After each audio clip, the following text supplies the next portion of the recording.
All right, well, good afternoon, one and all people of the cookout. This is D&D 101. This is, I believe, our second session of this.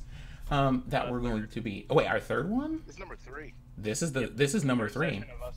Yep, this is the third one overall. Three, just like the number of cameras that we currently have on screen. I am currently joined by Benty, who should be over here, I think, on this direction, and Elo, who's on this direction. They're over here somewhere. So, Right. while we're thinking about all of that, a couple of bits of housekeeping before we begin today. So, the Cookout is not affiliated with, endorsed, sponsored, or specifically approved by Wizards of the Coast LLC. So, y'all aren't coming for my tax returns if anything happens. And that's all that we have about that. Now, for those of you who were here in our last couple of sessions, here's a quick rundown of what we ran into the last time we were here. We talked about rolling stats for your characters.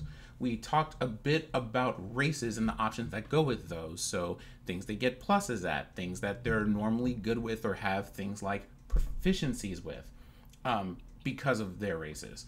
You also had classes, so different jobs that people can have, like being clerics or wizards or rogues. So, question number one of the day. Did y'all do anything with that information? Did we go and develop some characters? Did we roll up at a couple of tables?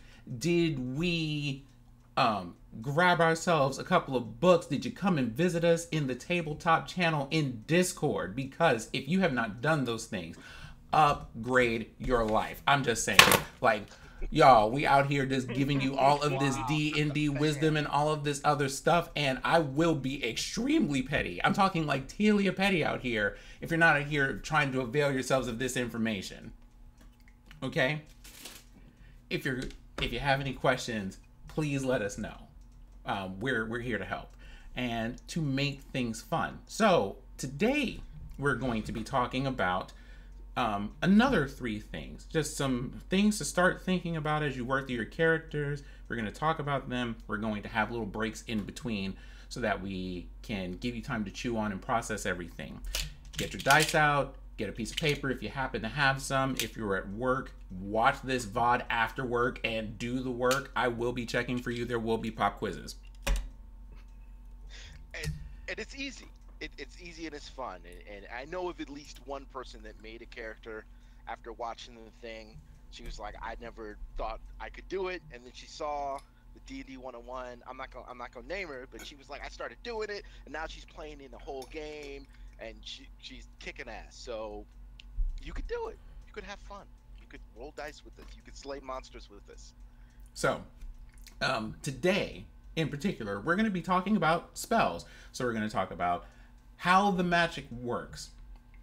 Then we're going to talk a little bit about equipment. And that, I believe, will be headed by Elo over here. And then at the end of today's session, we're going to talk about Session 0, so how to make sure that the people who are at the table are going to actually have fun together and not, I don't know, throw hands or draw blades or what have you. On each other, not on the monsters, because you're supposed to do that on the monsters. I mean, Well, you're not wrong. You're not wrong. So, if anybody is following along, there is a PDF here. It comes straight from Wizards. It is free and available for everyone to use, and it has base classes and spells and all of those things on it. I've posted that here in the chat, so if you want to follow along with that, by all means. Yep. That'll give you everything you need to know to start off with. Everything else you gotta pony up a little money for, unless you seek them through other means. But right there, that PDF, it'll get you started. And if you need directions to resources, deals, discounts, that sort of thing, the Cookout can provide. And we will leave it at that. So, Holla at your boy. holla at your boy. So, I guess, let's start talking about spells. Let's start talking about those. So, in our previous session, as far as job classes go, we talked about the 4 that are included in that document there, like the 4 base ones that most other things are built from. That ended up being the rogue, you know, sneaky, stabby person, the fighter who is just not that person, right? Just kind of walks through your front door and punches you right in the face, probably named Leroy Jenkins. And then we have clerics and wizards. Both of them are magic classes. Clerics are what we call divine casters. They are empowered by the gods that they serve with different abilities and magic to do what their god has sent them out to do. Versus wizards, who spend an awful lot of time looking through different books, you know, just going to your casual library, opening up the book here and reading, yes, these are the components for a fireball. I think these are how these work. Now we have to figure out how to go to the store and get the components so that we can put that together.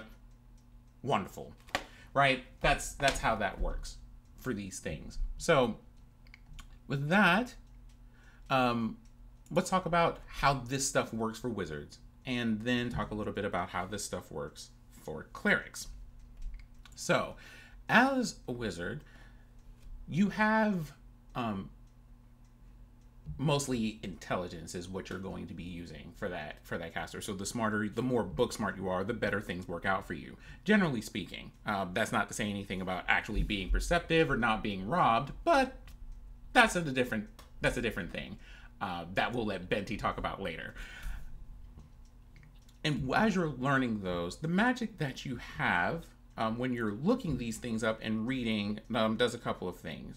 The first thing that you have are levels of ability. So as your character grows in experience and wisdom, they also get more access to, I can cast X kind of magic.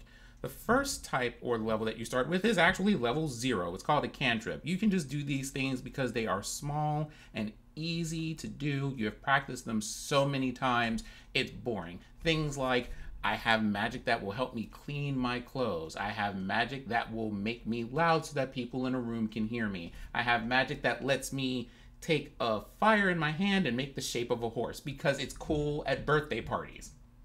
You know what's interesting about that clean your robes cantrip is I've heard that Wizards of the Coast is thinking about putting a rider in there that will say that it will also automatically wash your legs and feet.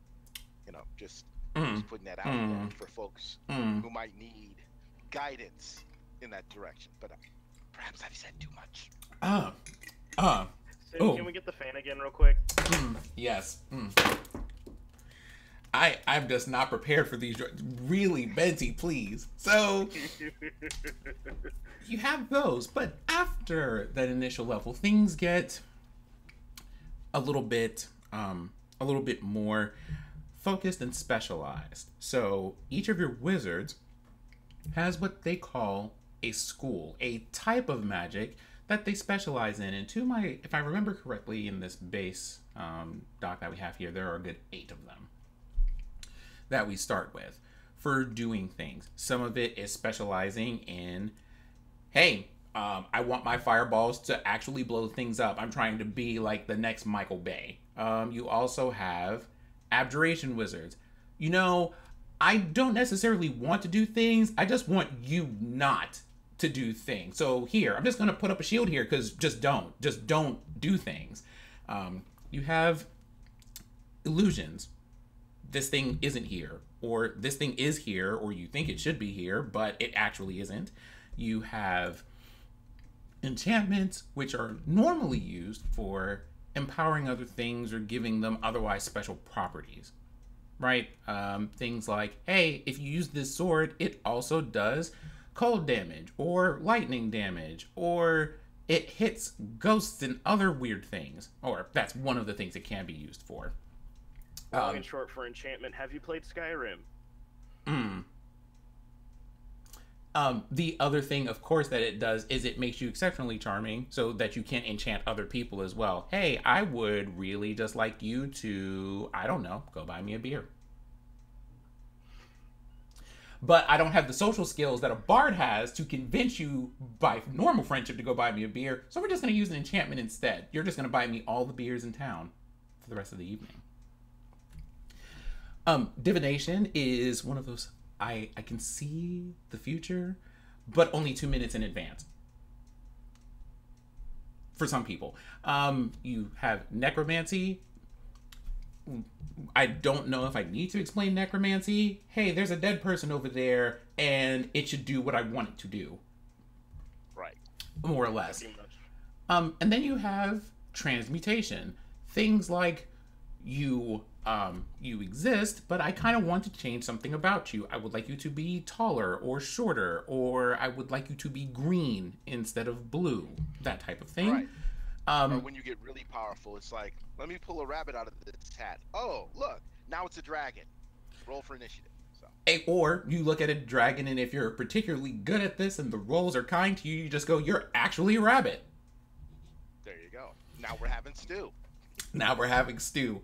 And then the last one is conjuration. So usually it is a now you're here, now you're not here. That's teleportation circles, that's portals, that's calling people from other planes of existence or going to other planes of existence and all of those things.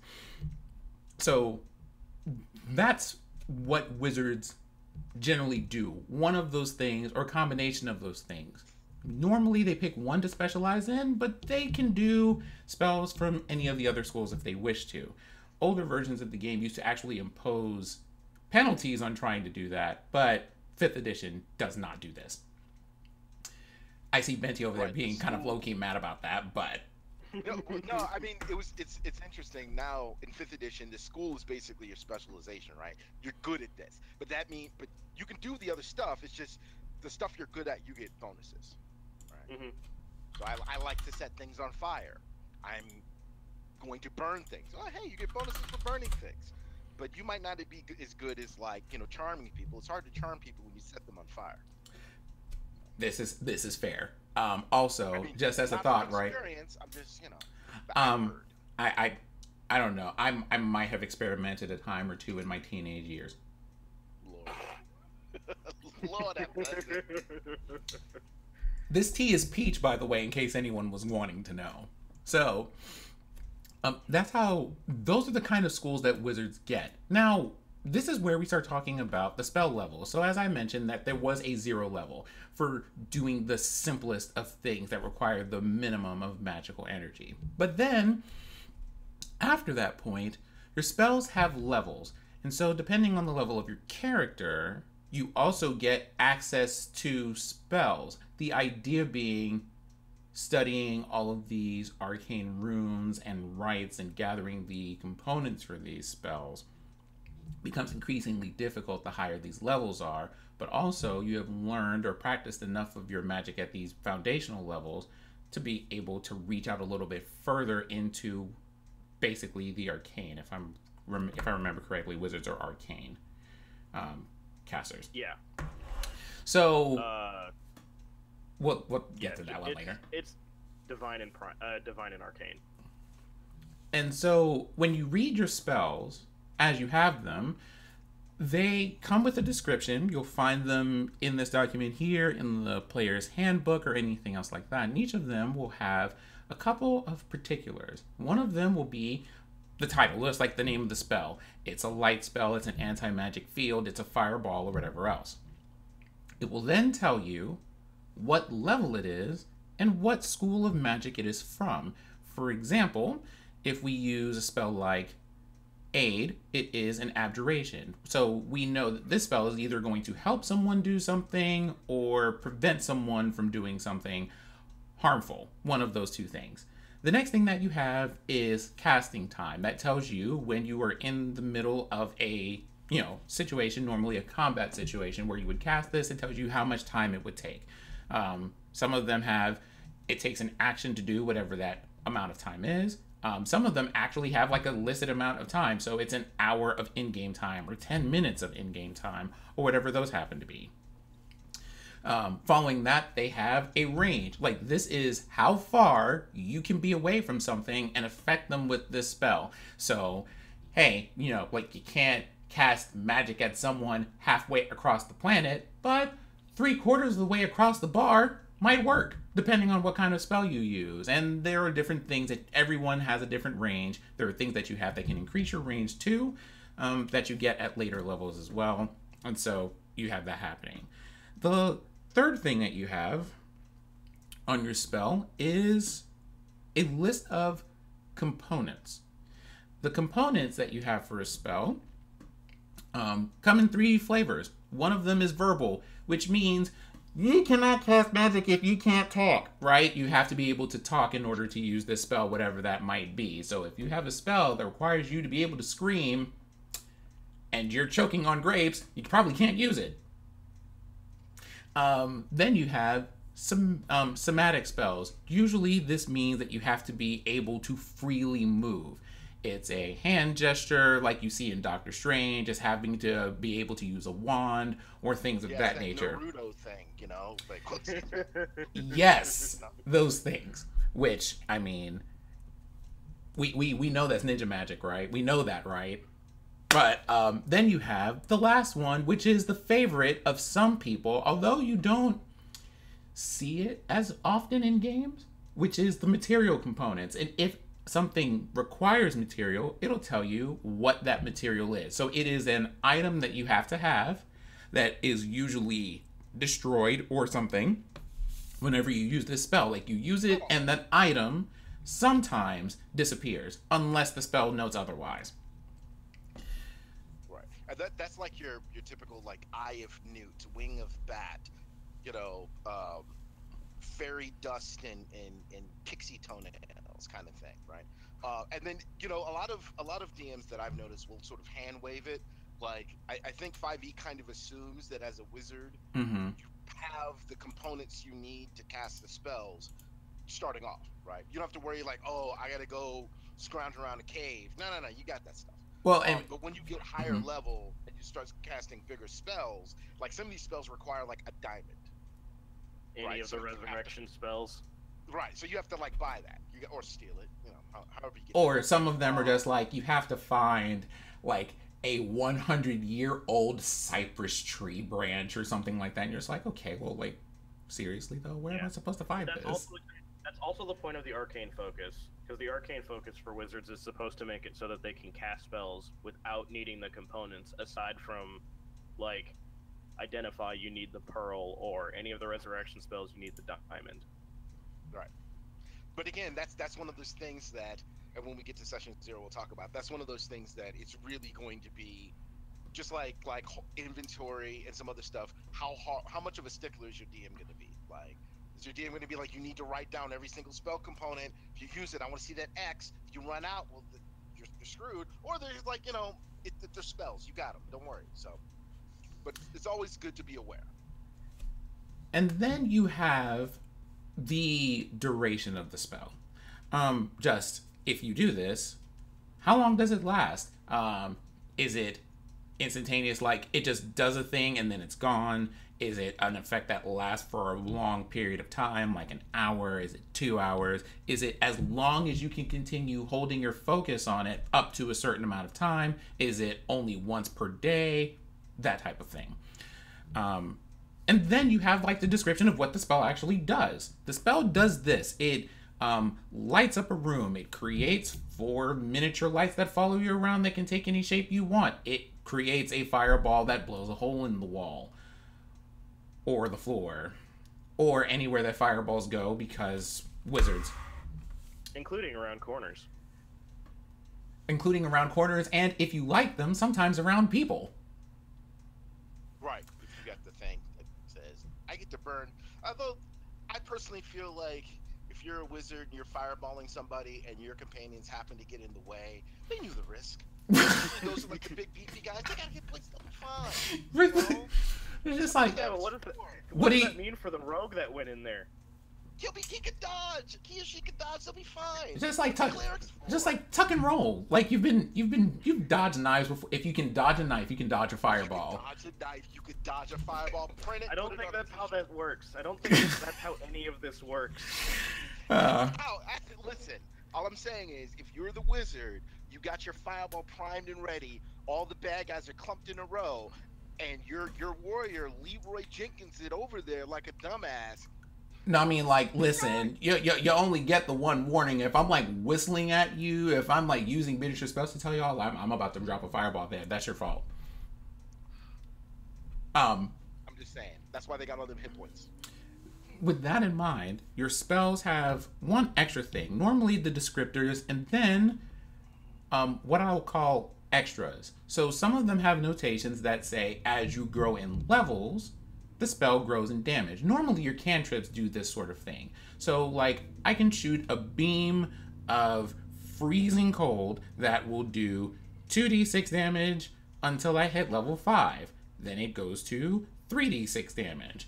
At a level 11 it'll go to 5d6 damage or something like that. These are not exact numbers, Elo, don't look at me like that. The other thing is going to be a note for at higher levels. So as you grow in experience, you may decide to cast something new that you have learned from visiting libraries or from finding scrolls in caves or whatever else, but you may just decide, I really just want a bigger fireball.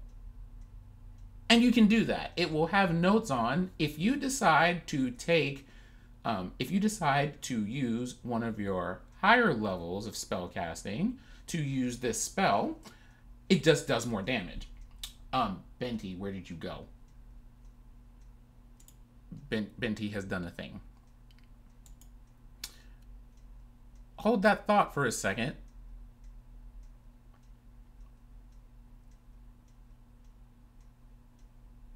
Okay, so things are going to be oddly positioned for a whole like 2 seconds here, while Benty has gone to do the thing.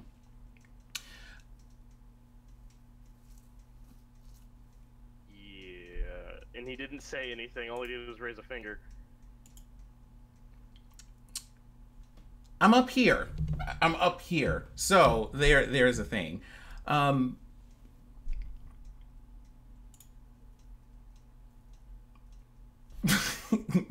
Elo's currently Benty. Back to this spell thing. I'm both of you, apparently. Yeah, you currently are. When it comes to the remainder of the spells and spell casting that we have, you have what is called a spell slot. So for everything other than a cantrip, you are going to... But now we're switched up. Yeah, well, that's going to be a thing. So we will tend to that in a moment. But what's going to happen is beyond your cantrips, beyond the level zeros, you have a spell slot. It basically represents the reserves or the inner reserves or arcane energy you're going to have to fuel the magic that you have. You have this many that you can use for whatever level you have. So let's say you're a level 2 character, you have this many that you can use for level 1. Whatever those are going to be. Like maybe 3 or 4 spells right there that you can use. And then once those are done, you have 2 options. You can take a short rest, or you can take like a full-on nap, normally somewhere between 4 and 8 hours for both of those things, which replenishes that energy and lets you get back out there on the field doing your thing. And that's wizards.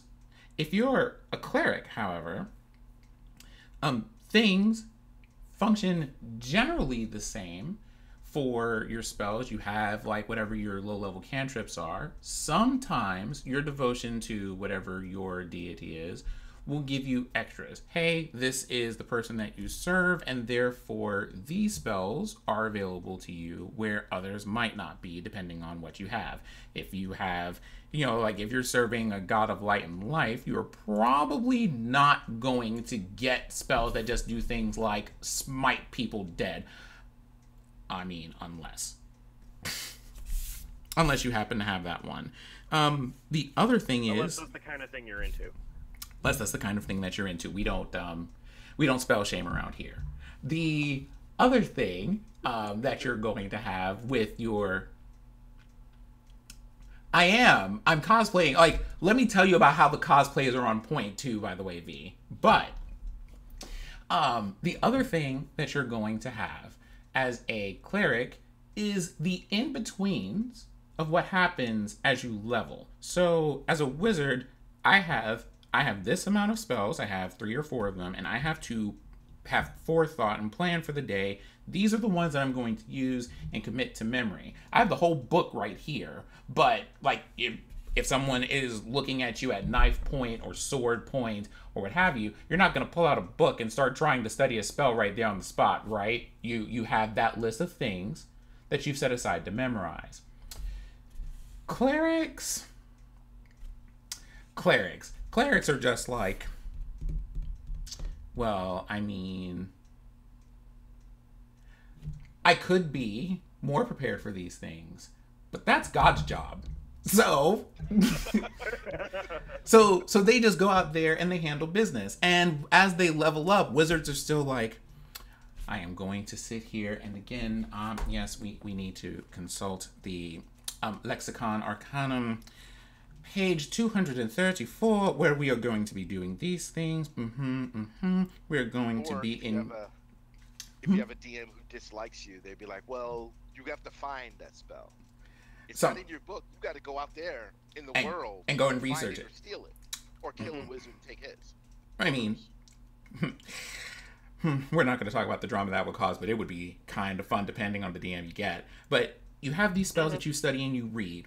And as you level up, the thing is, you have to remember, like, you have to think about those things right then and go, do you want to restudy a whole bunch of stuff or not? Divine people, like paladins and some clerics, will just be like, well, I went into my prayer closet while I was sleeping and I came up with different spells. And right. and then people kind of low-key kind of hate you a little bit. Kind of hate you. But, I mean, it's also one of those, I mean, you're not walking up and punching things in the face, so, I mean, you might as well be able to switch things up a little bit and be useful while we're in this cave.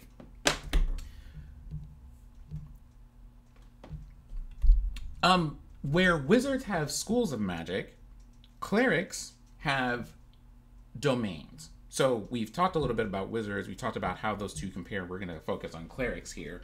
Your clerics have domains. So much like wizards have, hey, these are things that we specialize in, your deity as a cleric will have, these are gifts or boons or particular blessings that are going to follow you because you're in that domain. So things like if you are, let me see if I can find an example up here. Like the life domain. Like the life domain. The life domain is the life domain's everyone's favorite, I think. Well, except for like who? Alacrity. He's like Tempest. Tempest, please. It's no. See, you see the Furious nodding over here. Level 17, you get to fly around and shoot lightning bolts like an evil cross between Raiden and Mary Poppins. Can't believe it. Well, listen, as much as I love Tempest Clerics, it's not my favorite. My favorite is Order, which is in another book that we can end up covering on a later date. Fair. So when you're dealing with domains, and we're going to use the life domain as the example here for our cleric, you get, and when we say that you get things and that your God blesses you with things, instead of having to say like a wizard does, there are things that you get. As a first level cleric, for example, you get cure wounds because you serve a God of life. So surprise, you're healing people. That is your job. So you get to just touch people and go, you don't hurt as much. Or in some cases, hey, you could die, but I'm not going to let you right now. Don't make me angry and buy me beer. So that's a thing. And then as your levels progress, there are extra things that you get. For example, you can channel the God-given powers that you have at level 2 to tend to people and just go, hey, there is a symbol that I have that represents the deity that I serve, and it gives, it takes your cleric level and goes, everyone around me can heal for around this much. Like, it gives you a pool of energy you can use. That is super helpful because, you know, when someone is nearly dead, you can just give them 1 point of health and go, well, you're not dead, but that's gonna suck. Benty's over here just like, I'm just thinking of all the ways that I can possibly try to do that. Cleric is my favorite class, so it's a fantastic class. And They then get to fight, they get to cast spells, they get to turn on dead, or they get to create an army of the dead. They get to fly around, shoot lightning bolts. Like it's awesome. have we My learned only that? note on Have Sorry, go ahead. we considered that Benty really enjoys flying about and shooting lightning bolts? Because if we Who haven't, doesn't? Wait a second. Hold on. You're telling me if you have the ability to To- fly around, and not just fly around Superman, you're flying around like this, like flying So we're around. flying around like Shazam. Yes, shooting lightning bolts at your enemies. You wouldn't do that? Come on. smiting people with lightning bolts is somewhat illegal where I live, but if I were flying around and doing it, I also don't think they'd be able to stop me, to be fair. That's what I'm saying. If I can fly around and shoot lightning bolts, the last thing I'm gonna worry about is somebody giving me a speeding ticket. Oh, you were flying too fast, sir. I Zapped. can just zap off. My only thing when it comes to playing clerics is just don't be Healbot 9000. If somebody did something that you told them not explicitly not to do, and they got bit for it, let them live with the consequences. You know, there's... I told you don't stick your foot in lava, but I thought I could do it. You're keeping that broken foot for a while. You The know... lava only gives you a broken foot. That's wild. Well, I mean, it's D&D 5e. Like, they'll just be like, the moment you give them a health point, it'll mend it, so that's a whole thing. And then Benty mentioned a thing that's actually pretty cool. It's probably worth knowing. There are things, like, for example, those life domain spells you have, like, a certain amount of spell slots or things that you get, and these usually count as extras in addition to everything else. And then you also get things like, if I see you over there and you're evil, I can look at you and cause you to either run away from me, or if you're a low enough level, you just flat out disappear. Like, you don't even die. You just cease to be. It's a wonderful time out here being wizards and clerics. Now, the last thing that I'll mention... Huh? Do what? Undead's a fun ability. It can be. I have yet to be in a game where I can effectively use it. So if that ever happens, if either of you are DMing those games, let me know. P.S. We are all very interested in DMing a game for you. So if you are following along, I just want you to know there will be a one-shot or longer coming up at some point, which is why you need to be making characters. That's it, and that's all that I wanted to mention there. That's your commercial for the day. The last thing I'll mention here about wizards and clerics in particular, there are different types of people who use magic. Wizards and clerics are, because they are so heavily magic based, are what we like to call full casters, which means they get spell levels from 1 to 9. Ninth level is like, to give you an idea of what we mean when we're talking about ninth level spells and how serious they can be, things that you get at those levels are like, you can wish that someone didn't exist. And it happens. You get, well, I mean, sometimes, you get to bring people back from the dead. Like, you can just go, hey, let's not do that. You can create things that did not exist. Like, I can just go, hey, that diamond that I wanted to use or to trade for money, I don't have. But I can make one, although you can do that as a bard, and that's ridiculous. So you have that. There are other casters in between, what we call half casters. They get spell levels from 1, I believe, to 5 instead of 9. Yeah, your half casters are your paladins and your rangers. So you get people who are somewhat magical and in between. That comes up a little bit later because you get like those fun people like druids who can turn into animals and do things like that. So if you've ever watched a Harry Potter movie and you have ever wanted to be an animagus, this is your opportunity. This is it right here. And with that, we are going to have ourselves a brief break here. And we're going to let everybody get some water, get some tea, stretch out, think about and process what we have just talked about with your casters, and let us know who your favorites are, which one of those you would want to be. I know y'all are going to be basic and say wizards, which is okay. We love you. But also clerics, flying around, smiting people with lightning bolts is also a thing you should consider. So, and Elo with the note on rogues. I mean, he's not wrong. But we're going to have ourselves a little break. Get yourself some water, stretch, go get those dice and those papers if you haven't done that, and we'll be right back.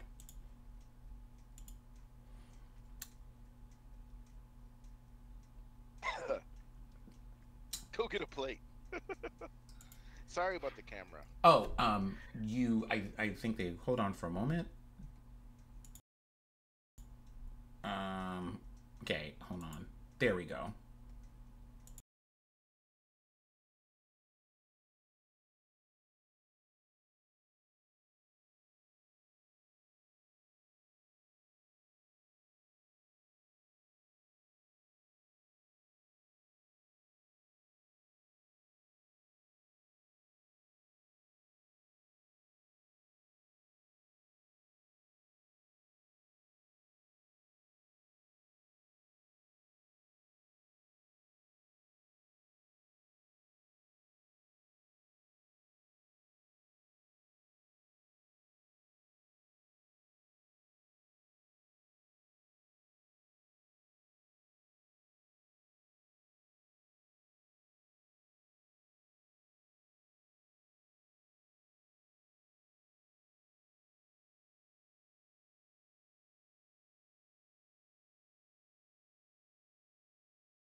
All right, chat. We are back.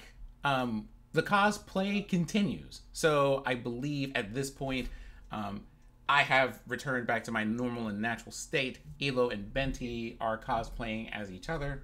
And here, I believe we are going to hand the reins over to Elo, over here to my left, who's going to talk to us about equipment, because you're not going out to the fields of battle and surviving without it. Yep. Take it away, good sir. All right. So when it comes to your starting equipment and everything, for those of you who have access to the basic rules, or if you actually happen to have your own 5th edition player's handbook, it gives you a list of the equipment that you can start out with. But you don't necessarily always have to start out with that equipment in particular. For those of you who have the handbook, if you pass a few pages past the classes, past how combat works, right before you get to the item section, it shows a little table that tells you, or that gives you a little graph that says starting wealth, and the amount of starting wealth you have is equal to a set of D4, usually times 10, unless you're a monk, because monks are poor boys, unfortunately. We're going to be going through it in alphabetical order for the time being. So we'll start off with clerics. Clerics, when it comes to their starting wealth, they get 5d4, and then you multiply that result by 10. So you have the ability to walk away with as little as 50 gold, or as much as, what is it, 5 times 4, as much as 200 gold. Which is a decent amount of money that you would be able to use to buy most of, if not all of the equipment that is already sitting in your starting equipment section. Yeah, page 45, thank you for that, Benti. But sticking with the clerics, if you do not want to use the starting gold, or the starting wealth rolls, you can be given the starting equipment that is listed in the cleric section of the PDF or of the handbook. So for clerics, we start off with your starting weapon. You can choose either a mace, so just your big one-handed cudgel, or a warhammer, or the beat stick, if you prefer. If you're proficient with it. When we come into proficiencies, because cleric is the one that has the most iffy ones, because certain domains and such that you choose at level 1 can give you different proficiencies. So some clerics will be able to use warhammers, some won't. Some will be able to use heavy armor, some won't. Well, we should talk about simple versus martial weapons, right, real quick. Like a simple weapon is basically something that anybody in the D&D world can pick up and use. Anybody can pick up like a stick or a hammer or a stick with a big ball on it and smack somebody with it. You used to do it when you were kids. Your brother used to be teasing you. You pick up a stick and smack him, and then you'd be in trouble the rest of the day. No, sir. But only if you did it wrong. Martial weapons are weapons you've been trained in. Those are like swords and bows, you know, like longbows. Like and fans. Crossbow is considered a simple weapon because you basically like crank it, put a little bolt in there, point it, and fire. Like you just pull the trigger. So that's considered simple. So clerics are simple. You know, they can use simple weapons, and it'll show their proficiencies, weapons, simple weapons. This is for clerics on page 23. And then certain domains, like Elo was saying, certain domains have access to certain martial weapons. Like, same with races, like dwarves. All dwarves can use hammers and warhammers. That's like their thing. They're underground, they're singing songs, they're hammering crap. All elves, because elves are overpowered, all elves get to use bows and swords. Long swords, short swords, long bows, short bows, because the creators of D&D had a thing for elves. But, you know, what do you mean did and not still do? Sorry, Eli, I just wanted to bring that up. No, you're fine. You're fine. It was a good point to cover. But so yeah, when it comes to your starting weapon, for your melee, you're going to be dealing with the mace, which is strictly one-handed. So it's just, I believe it's a D8 of just across the head or across the face, and you just hit them really hard. With the warhammer, you have the ability to use either the one or the two hands, and that introduces a property that is in the game called versatile. And what that does is it makes it so that if you use it one-handed, your damage is reduced, but your other hand is free. So like for clerics, a lot of them would also be using shields. But if you want to use it two-handed, because you're using it two-handed, you get some extra oomph behind it. So a Warhammer, which would normally be using a 8-sided dice, if it was one-handed, now uses a 10-sided dice if you're using it two-handed, because you're trying to home run swing somebody's head across the cave. So have you ever wanted to be Thor? Although Thor's hammer is more of a carpenter's hammer. Fair. Thor. I mean, technically We were talking Thor... about flying around and smiting people with lightning, and then you scoff at Thor. Well, right, because he's not a cleric, but he can fly around and shoot lightning. I feel like he's just encroaching on our turf as clerics, man. It's not cool. Wizards could do it first. Wizards can't throw hammers. I mean, isn't he low-key like a paladin, multi-classed into cleric? I guess. There's a lot of things that go into it. Anyway, after we get through the weapons, we go into the starting armor. For clerics, we start off with scale mail, which is a medium armor. So, before we get into the armors, we should go through. There are 3 different kinds of armor. There's light armor, medium armor, and heavy armor. Light armor is very flexible. It is made so you are easy to move. It makes it so that you are easy to move. Wow, I can't talk right now. It makes it so that it is easier to move in, and so that way you can perform more quote-unquote acrobatic type feats and such, while still protecting yourself at least to a minimal level. Medium armor is, as it implies, in the middle. It is more flexible and maneuverable than, say, being in a big thing of plate mail or being in a chain shirt, but not as flexible and maneuverable as leather armor. Meaning, it gives you more protection than what your just base leather armor would give you, but it takes away some of your added agility.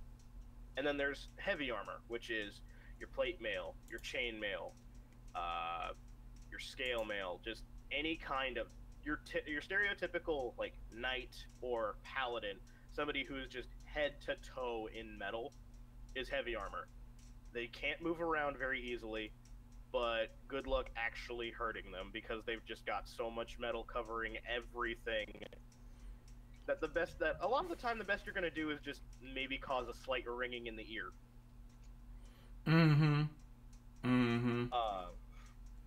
And so for clerics, they have the ability to choose one of any of these 3 sets as long as they have a domain that is proficient in the armor. So normally, a cleric has the ability to pick either scale mail, which is a medium armor, or leather armor, which is light. So the difference between medium and light is the amount of dexterity that you get to add to what is called your armor class. Your armor class being what the enemies need to roll to hit you. With light armor, it gives you an increase to your flat number for your AC, and then lets you add all of your dexterity modifier to it. For medium armor, it gives you a bigger flat number, but it doesn't let you add unlimited dexterity. You get at best 2 points. With heavy armor, you get no dexterity bonus to your armor class, and you only get the flat boost. But the flat boost is a lot bigger, at least starting off with, than than the lighter armors, unless you have the dexterity to increase. After that, we go into secondary weapons for the cleric, which is a light crossbow, and a light crossbow with a quiver or pouch. I'm not exactly sure what you would use to call a whatever it is that holds crossbow bolts. But you're given a light crossbow and 20 bolts, or you have the ability to pick any other simple weapon that is listed on the list in the book. So instead of, if you didn't want the light crossbow, you could get a dagger, you could get a club, you could get a great club, a javelin, a quarterstaff, what have you. There is a number of weapons that you can use in lieu of the light crossbow, but the light crossbow is going to be very effective for you if, say, I'm the cleric, I'm out of healing spells, and I'm too far away from everybody to really be able to do much. So I'm going to sit back here and just shoot. One interesting note about old school, because I'm the old man in the group. I'm gonna bring a little old school flavor into this. In older editions, clerics were not allowed to take any weapon that could pierce or cut flesh. So they all had to be like bludgeoning weapons. Like, so they couldn't use arrows, they couldn't use swords, they couldn't use axes. It had to be blunt weapons or throwing crap like rocks. The same way that I think I can't remember which edition it was. It was one of the older ones where, like, if you were a druid or sworn to like a god of nature, you couldn't use things that had like refined ores or metals or things like that. It had to be made straight from like rocks and stones and sticks and other things that you found. That you had to do like as like a whole ritual to have anything. Yeah, that's druids in 5th edition are the same way. They can't use metal shields. Right. And those little things are really interesting when you're dealing with trying to navigate things like combat and NPC interactions and all this other stuff, because you're just like, hey, let's just go to a store and I can't actually. That's not a thing that I can do. Well, why not? It's almost a sin for me to be even carrying this gold, but I kind of need it, so... Right. Sorry. Anyway, old man time over. Continue, So that's what we get with the secondaries, is we either get the ability to use a light crossbow, so you have the ability to shoot and support your party from a fairly decent range and have a decent damage, versus just grabbing another simple weapon. So if you wanted to, you could be the full battle cleric that runs in with the warhammer in one hand and then a club or just some other kind of brute force weapon in the other hand, and just decide to play the drums on a goblin's head while also being like, I got you, fam, and just reach down and heal your bleeding rogue next to you. So, question for Elo. So about these things, we talked about like simple weapons and stuff, and the things that you run in, you do melee damage with, and things that have range. Can you throw things? Yes, there are thrown weapons as well, like hand axes, javelins, spears, those kind of things. They have the thrown property, meaning that they have the ability to be. They are meant to also be thrown, if not just used in not used in hand to hand. In the book, it lists them as having ranges just like a ranged weapon would, but the difference between a thrown weapon and a ranged weapon, like say a crossbow or a bow, is crossbows and bows, they hit and do damage based off of your dexterity, while with thrown weapons like a hand axe or a javelin or a spear, they do damage based off of your strength. So it's how hard can I throw this thing to drive it through whatever I'm throwing it at, versus how good is my aim.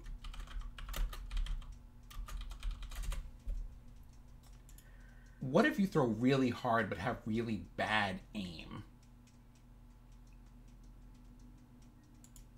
Well, then for the most part you're fine, because it's the whole thing of I'm throwing it so hard they don't have the ability to get out of the way. Like, and it you know, you could say that I'm going to throw this dagger at that guy across the street. Depending, you know, daggers are finesse weapons. So if you're not a strong person, but you're a sneaky rogue and you're much more about stealth and speed and agility and adroitness and celerity, and I'm just going to go down the thesaurus in my head of things that mean quick. Basically, if you can put your hand on a table like this, take that really sharp knife in your kitchen and just run through your fingers really fast without stabbing yourself to death, right? This is what we're like. These are the kind of people that you want to use. those finesse weapons, because for weapons that have finesse, it just means you have to be really good at being able to manipulate them and be like dexterous with hands and stuff, like being able to do magic card tricks and things like that. Right. And the finesse, just like Elo was saying, that thrown property means that the weapon is meant to be thrown, or it can be thrown without losing anything. A finesse weapon means that you can either use your strength or your dex, you know, to give you bonuses to hit somebody, right? To get through their armor and get to the tasty, soft underbelly. You can technically throw anything, like a chair, a beer mug, that goblin that's been looking at you funny all night and you've had enough, you just pick his little ass up and yeet! But throwing things that aren't meant to be thrown incurs penalties. That's a disadvantage. But sometimes you just don't care. You're like, fine, disadvantage. You roll a natural 20, you roll another natural 20, you've smacked a goblin with another goblin, and the table erupts in cheers. You know. But you ain't heard that from me. And then we go into, so one of the things that comes with starting equipment is every class has a variant of what is called a pack. I'm not going to go into the specifics of what are in the packs, just because there's a lot of material that's listed in each one. But they give you a lot of your necessities. They give you 10 days worth of food, a bedroll, a tent, water skin, torches, pittance if you need climbing, rope, etc. Wait, what if you need climbing? Pittance. They're the things that you hammer into the wall to tie the rope I always call them pythons. I've always heard it as pittance. Yeah. Look Anyway, at us. Every time I say melee, my friends get mad. It's like, it's Malay. It's Malay. I'm like, Like, but you know what word I meant, though. Can you go punch the thing in the face, please? right. Now you got disadvantage because you pissed off the DM. Yeah. Yeah. Each when it comes to the starting gear and starting equipment, every class has either one or multiple packs that they can choose from. There are differences between each one as far as the specifics of what's in them, but for the most part, all of them end up serving more or less the same purpose of here. This is what will get you the basis of what you need to survive for a week and a half out in the wilderness for the most part. And for clerics, they have the ability to pick a priest pack or an explorer's pack. Priest pack is something you generally tend to see more, somebody who's more of a holy man carrying around. It's more than likely emblazoned with the symbol of his deity. It has got things that would be used for worship as well as survivability. While with the explorer's pack, it is, what do I need to be able to get from point A to point B with everything that I need and not have to worry about much. And with that, that'll actually bring us to the end of the cleric's bit, and so now we'll move on to the fighters.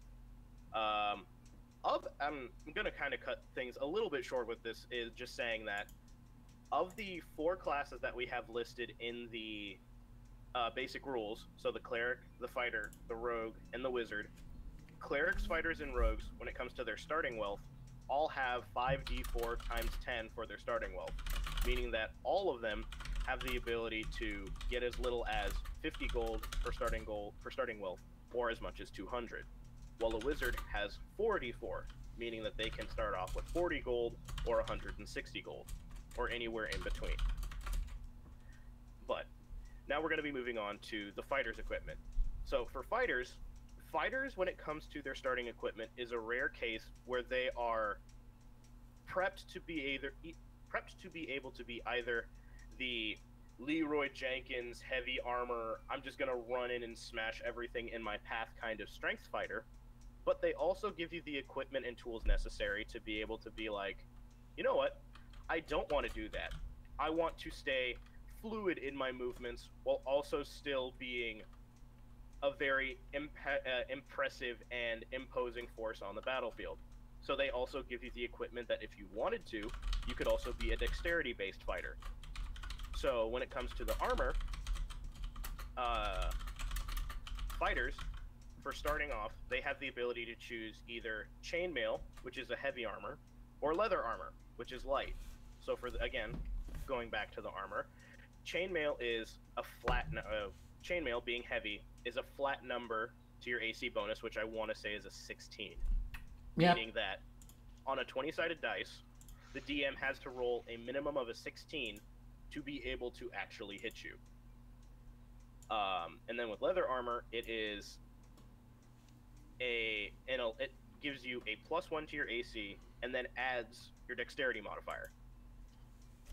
And what it also gives, if you decide to pick the leather armor, is it gives you the option of chainmail armor or leather armor with a longbow and 20 arrows. I think one of the interesting things when you're thinking about starting equipment is to try to think less about the numerical advantages and disadvantages, but more try to think of the image you have in your mind of your character and what you want your character to be doing. So if you're playing a fighter, like, do you want to be the Robin Hood kind of fighter and stand back with the bow? Do you want to be like the sword and board fighter, a sword and a shield, charging in, defending your friends? You want to be the kind of fighter that takes an axe in each hand, looks the enemy dead in the eye and says, "You're next," and then runs in, While screaming and frothing at the mouth. Exactly. I mean, I decided not to froth at the mouth for the camera, but I think the other thing I would add there, right, is that 5e in particular, and that's the edition that we're on, for those of you following along, is that the idea of this like starting equipment thing, in a lot of cases, is just to make things easier for people to grasp. So depending on the agreement that you come to with your group of people and friends and the person who's running that story, you may not even have to deal with starting equipment. It may be a thing of, we're just going to give you this pile of money, we're going to put you in a town, and you can start exploring and seeing if you want to find things to buy there, or, hey, here's the stuff in this book, we're just going to say that you start with these things, and then you get money later when you actually go out and do stuff. Mm-hmm.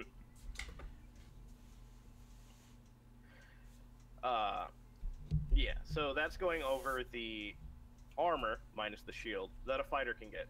The next on the list would be they have the ability to pick one martial weapon of their choice, meaning they can pick, if you're going more of a strength-based fighter, you could grab the long sword, you could grab your great sword, your big two-handed freaking executioner style sword, the giant great axe. What you wind up seeing is people just with these giant axes over their back. You can get the mauls, you can get a trident. There's a number of just martial of the list goes on for what is actually a martial weapon. But you have the ability to pick one of those and a shield or two martial weapons. Meaning, so if I want the shield, it says it gives me the ability to be like, okay, I'm a fighter, so I want to grab with my chainmail. I want to grab the shield and a longsword, or shield and a warhammer, or shield and a battle axe, or just anything that I can use with one hand while still also using a shield. Or it gives you two martial weapons for the sake of saying, I don't need a shield, I'm going to be strong enough as is, so I'm going to either grab two one-handed weapons that I can use, or I'm going to grab a two-handed weapon and a one-handed weapon. Just any number of combinations, since you have the variety and the openness to do so. Then, after we move on from the primary weapons, we move on to the secondary, which for fighters is a light crossbow with 20 bolts, like the cleric, or if you want to stick with more of the strongman Leroy Jenkins type fighter, you get two hand axes, like with what Benty was describing before, is the guy running in with the two hand axes. He doesn't just have to run in and start cleaving people with the two axes. He could run in, jump back, fake them out, and then just yeet both of them, and they just land in the guy's chest. And that's always a fun time. And then we go into the packs that the fighter gets, which is the Dungeoneer's pack and the Explorer's pack. The Explorer's pack is meant more so for just exploring, going around the area, being able to get from point A to point B. Like if you're in the middle of travel, or if you're just kind of being around the area but still fairly close to, like, say, a town. While a Dungeoneers pack is meant for people who are delving into ruins, exploring the secret entrance that was somehow found behind the body of the dead bear in its own den. And that kind of thing. I believe it's got more rope, it's got more climbing equipment, probably, I think it's got more torches. Like I said, I'm not going into the specifics of what all is in each pack, because that would take up a lot of time, and I don't have that all memorized off the top. Like, yeah. Just imagine, like, you know, what are the kind of things if you were running around in the woods, you know, what would you need if you were in, you know, medieval Fantasyland, versus what would you need if you were Indiana Jonesing, Laura Crofting it through dungeons and you know, underground temples with traps and, apparently, you know, not pants in most cases, but we also have pants optional. like, you know, things like, hey, these scrolls would be real good for making maps and trying to have some form of GPS so I don't take, like, you know, a boat somewhere and end up being lost. A compass would be good. How about stuff for, like, breaking up rocks, or like mixing up things that or, like, you know, rope for building bridges or climbing things, or that word that you used earlier for things that you stick in the wall. Oh, pythons or pittons. I'm not entirely sure how it's pronounced. That's just how I've heard it. No, it's all good. If it makes you feel better, I haven't heard the word at all, so there's that. All right, but that actually brings us to the end of the fighter starting equipment. Now we go into the rogues. The rogue, unlike the fighter and the cleric, which are more traditionally, I'm going to be wearing, like, some sort of decent kind of armor. I'm going to be the strength based. I'm going to be using this fairly big weapon and a shield because I will defend myself and my allies while also rendering my foes useless.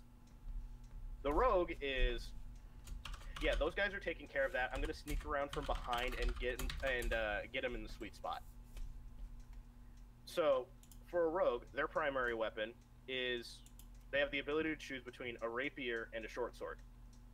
Now, the difference between a rapier and a short sword, aside from just general design, is a rapier is a martial weapon, while a short sword is they're both martial weapons, but a short sword is a non-light finesse weapon, which means that it has the ability to be used off of strength or dex, but it is bigger and does more damage than what a short sword would do. But since it is not a light weapon like the short sword, it makes it more difficult to use, say, another weapon in your offhand. So with the rogue, when you have the rapier, you can think of yourself somewhat more like, say, the Three Musketeers. You go around the battlefield somewhat with a flamboyant flair, but you also kind of keep to the shadows to yourself a bit, and you get around and find the weaknesses and those weak spots of these other people, of these just monsters, goblins, bandits, what have you, and you just hit them right in the sweet spot where you're going to try to do the most damage as possible. So basically, if you've ever wanted to be Zoro, this is what we should be doing. Is that what you're saying? More or less. Okay. Just go ahead and, except for Sin being Zoro instead of a Z, just freaking carve a big ol' S in the shirt. There we go. And or for those of you who have seen The Princess Bride, be Wesley. Yes, as you wish. Yes. As you wish. Moving on to the secondary for the rogue, they get a short bow with 20 arrows. And now, I brought up the longbow got brought up with the fighter. The differences between the longbow and the short bow that we have for 5th edition is the longbow is going to be doing more damage because the longbow uses a 8-sided dice versus the short bow using a 6-sided dice, and the longbow has exponentially more range. The short bow, its primary range is between 10 to, I want to say, 120 feet, and then anything after that up to 300. It's like 10 feet to around, close to around about 100 feet is like the range that you want to use a short bow for, or that you can use a short bow in. and anything past the 100 feet up to 320 feet, you can still hit, but it's at disadvantage because it's so far off, and the bow doesn't necessarily have the draw power to make that shot easily. While with a longbow not only has more damage, but it has more range, as it has the ability to shoot from 10 feet away to 180 feet away at no disadvantage. But then it can go, shoot past the 180 feet all the way to, if I'm not mistaken, let me check my handbook right here real quick.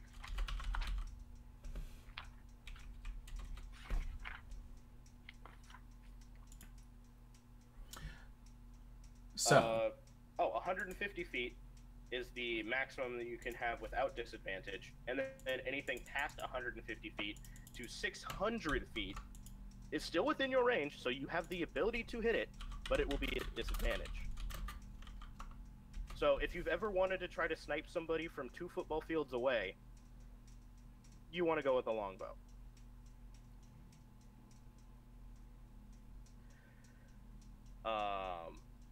Yeah, so again, back to the secondaries with the rogue, we run into the short sword the short bow with 20 arrows and another short sword.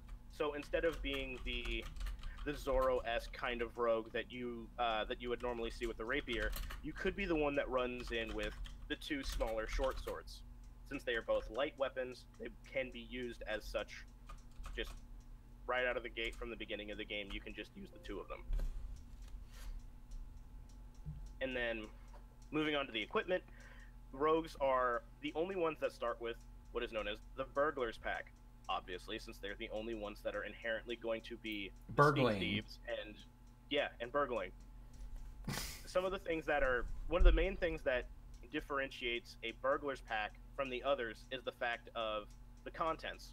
Some of the contents for the Burglar's Pack include a crowbar, a bag of 10,000 ball bearings, just any number of tools that can be used for breaking and entering or making a getaway. Like caltrops. Yeah. So rogues have the ability to pick between a burglar's pack, a dungeoneer's pack, and an explorer's pack. So you have options when it comes to kind of how you want to flavor the start of your rogue. Is your rogue a street tough who's always grew up in the slums, or maybe he's a disgraced noble and is trying to claw his way back up, but the only way that he knows how is by taking what he wants. So in the dead of night, he sneaks in with his lockpicks and his crowbar for something that his lockpicks can't take care of, and sneaks into these other people's houses and steals their valuables. Or does he just want to be more of the scout that has been an adventurer or been just a wanderer and such, very quick on his feet, very nimble, very light, and just gets from place to place easily. And then when it comes to the last bit of equipment for the rogues, they inherently just get leather armor, since rogues are only proficient with light armor. They get 2 daggers, because it's kind of stereotypical that every rogue poster ever almost always either has 1 or 2 daggers on them in hand at all times. And then they get the thieves' tools.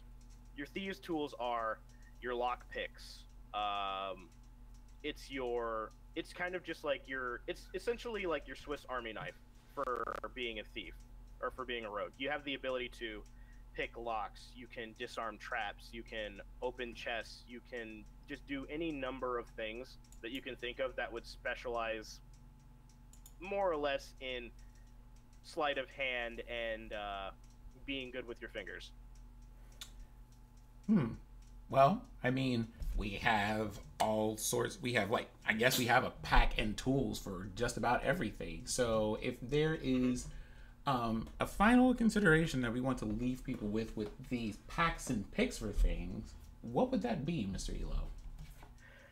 Well, when it comes to the packs and picks, it doesn't necessarily matter overall too much what is inside. It doesn't matter which ones you get.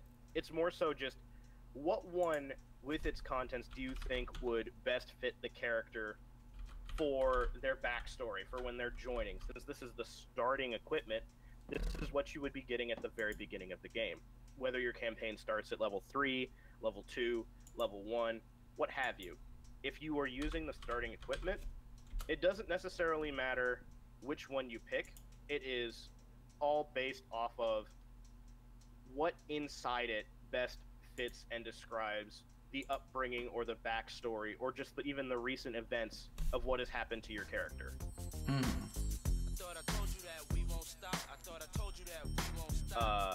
And we're going to be moving on to the last one, which is the wizard as far as their starting equipment, which is the shortest of all of them. So for a wizard, the primary weapon that you would be having for a wizard, and before you ask, yes, wizards have weapons too. They have to be able to defend themselves somehow in case the enemy team also has a rogue that somehow manages to sneak past everybody and it decides, I'm going to take out the caster. Which, if you're smart, is literally everyone. Yeah. It's either the caster or the healer. Go for them first. But for the wizard, their primary weapon that they would be getting is either a quarterstaff or a dagger. Now, a quarterstaff is essentially, it's a stick that pretty much comes up to about your waist, if you think about it in actual size. And it's just meant for being able to beat something over the head real quick, and can also be used in, if you have a, let's say you have a dexterous wizard, or, well, yeah, something along those lines. You can try to do, like, some kind of almost Shaolin monk-esque type thing. Not necessarily well, being a wizard, but from all the books and such that you've studied, some of them being on martial arts, you think you can imitate that just fine. And then you try to do one of these techniques, and you wind up, sure, you maybe wind up hitting them, but you could also end up smacking yourself with the other end. But they have the ability to either take a quarterstaff or a dagger. So it's, I'm going to take this stick, or I'm going to take this knife. It's more or less just kind of how you want to flavor your character. And then moving on, they have...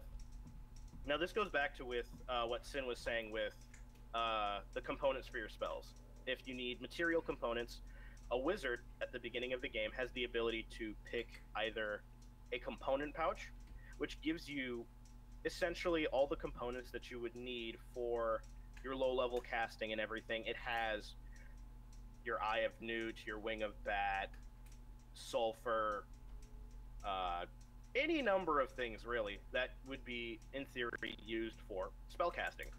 But you also have the ability to, instead of picking the component pouch, use an arcane focus, which can be anything from, it can be a jewel at the end of your quarterstaff, a necklace, a ring.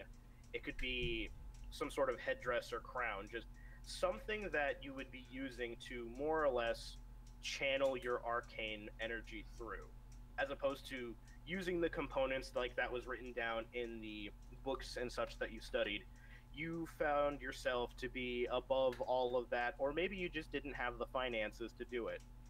So you decided to go with something that maybe shows off your status a little bit more, something a bit more ostentatious and flashy. So you decide to go with just this big-ass gemstone that you keep around your neck. And when the time comes for it, you just decide to begin your incantation. You wave your hands, the gem on your neck begins to glow, and then a fireball shoots out of your hand and hits somebody in the face. And then moving on from that, we run into the packs that the wizard gets, which is known as a Scholar's Pack and an Explorer's Pack. The Explorer's Pack, almost everybody has the ability to get. The Scholar's Pack that a wizard can get is, as it implies, more meant for the learned individual. It's got a blank book. It's got blank pages of paper, inkwell, a quill, that kind of thing. It might even, I'm not entirely sure, but it might also have some kind of cartography tools, but I'm not entirely sure. But it is, say you're the wizard who's out on an adventure. You're fresh out of the Magic Academy, what have you. and you're joining up with your first party, but you have no idea about what the world really entails or what it means to be a caster for an adventuring party. So you decide to use the blank paper and the ink or the book and just start taking notes because that's one thing that you were really good at in school, so maybe it translates into reality. Mm-hmm. And then lastly, the last thing that the wizards get for their starting equipment is their spell book. The spell book is probably the most important piece to being a wizard, as it is what allows you to actually be able to cast magic. Oh, a It's what book you holds the say. spells. Hmm? A book you say. Yes. Quite. Interesting. But the spell book is what the wizards get at the beginning of the game that holds their beginning spells. It has their cantrips and everything else just written down and ready for them to be able to use at a moment's notice. There's a lot of there's a fair amount of rules and such that accompany spell books, such as if the spell book gets destroyed. If the spellbook gets destroyed, you still have the ability to use the spells you've memorized, but you no longer have the ability to change your spells until you get the spellbook replaced.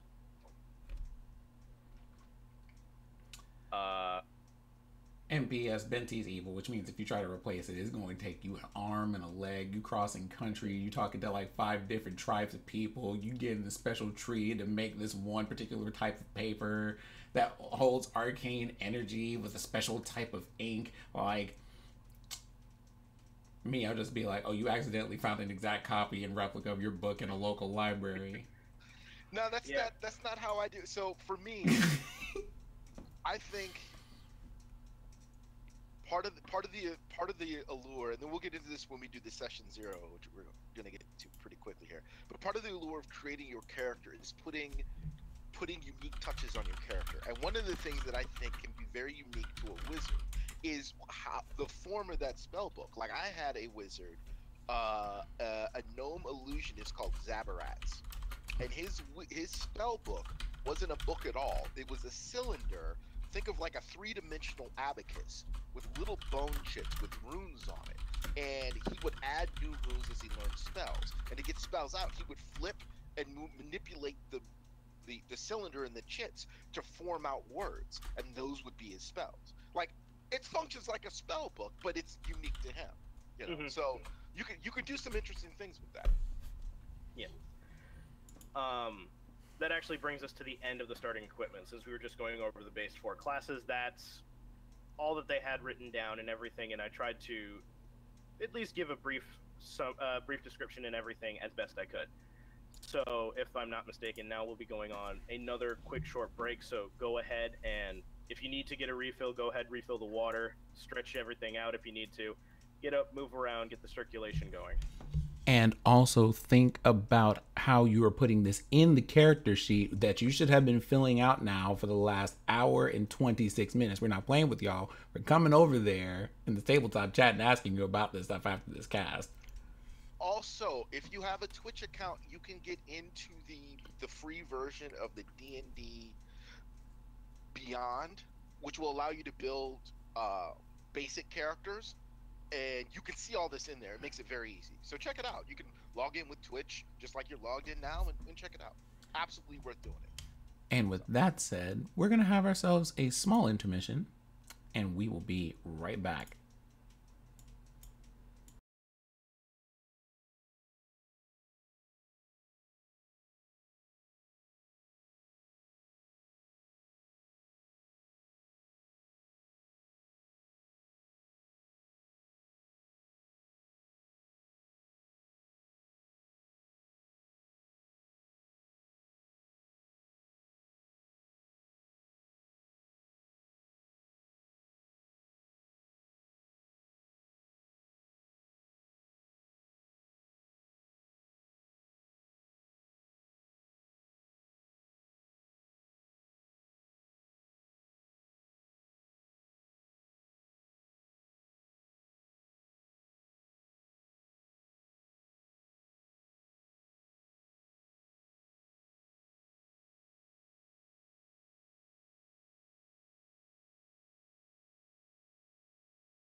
All right, we are back, y'all, to talk about our last little bit for the day, which is now that we've covered most of the um, like things that you need to consider for how to set up your character.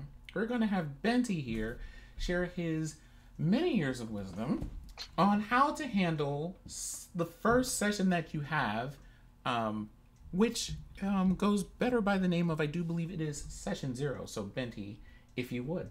Right. All right. So you spend all this time with a book or online with a PDF or somewhere, and you created your first character, right?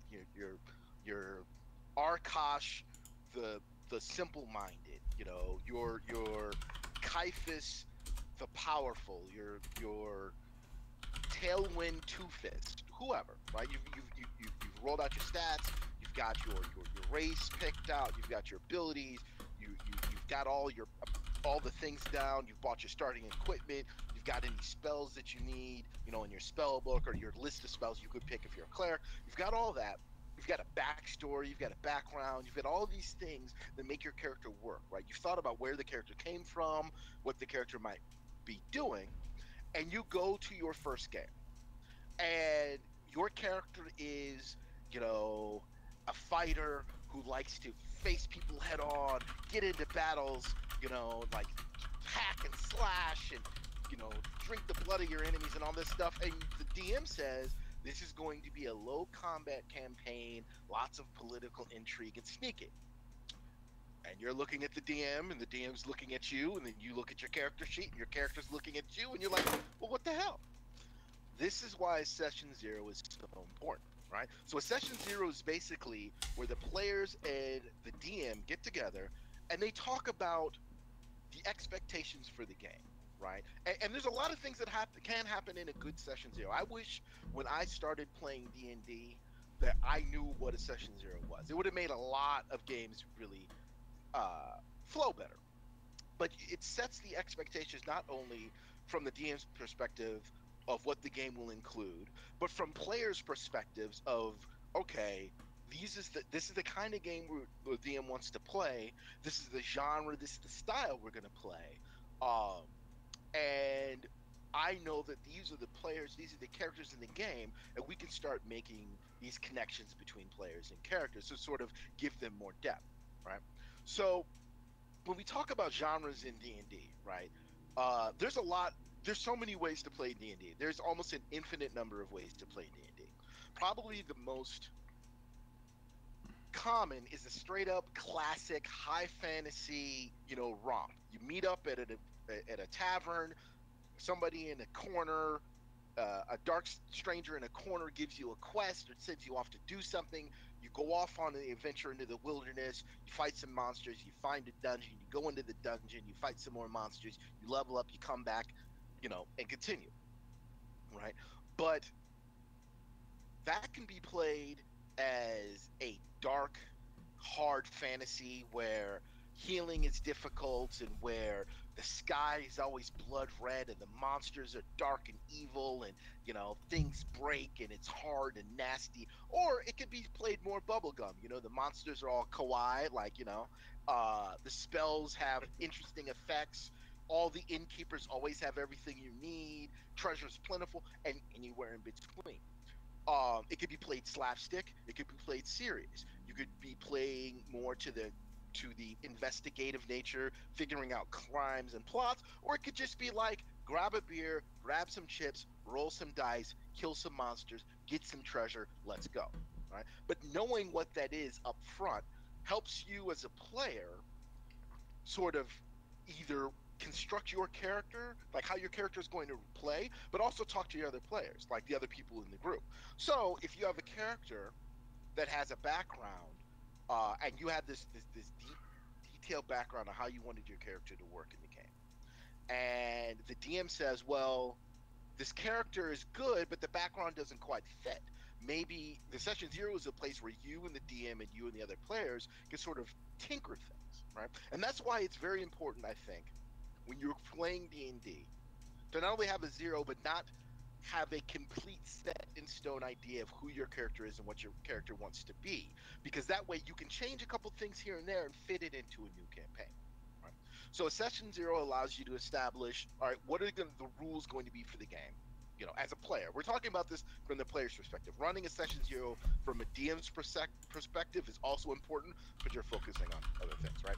But from a player, you're learning, all right, what are the rules of the game? How is this game going to be played? What's the style? What's the feel of the game, right? Are we being really serious? Are we going to be more lighthearted? And then the DM talks to the players and finds out information about their background. And then usually a good DM will try to fit pieces of that background, pieces of the things you've come up with for your character to tie into the world or to the story that they're trying to run, right? I think when I'm DMing, I always try to find at least one thing from every character and tie it to at least one other character and one other thing in the game. So you feel like your character has some stake in the world aside from just being, you know, plopped in the middle of, you know, the town with a sword and a shield and a bunch of monsters at the gates, right? You have like sort of emotional, fictional stakes to play against, right?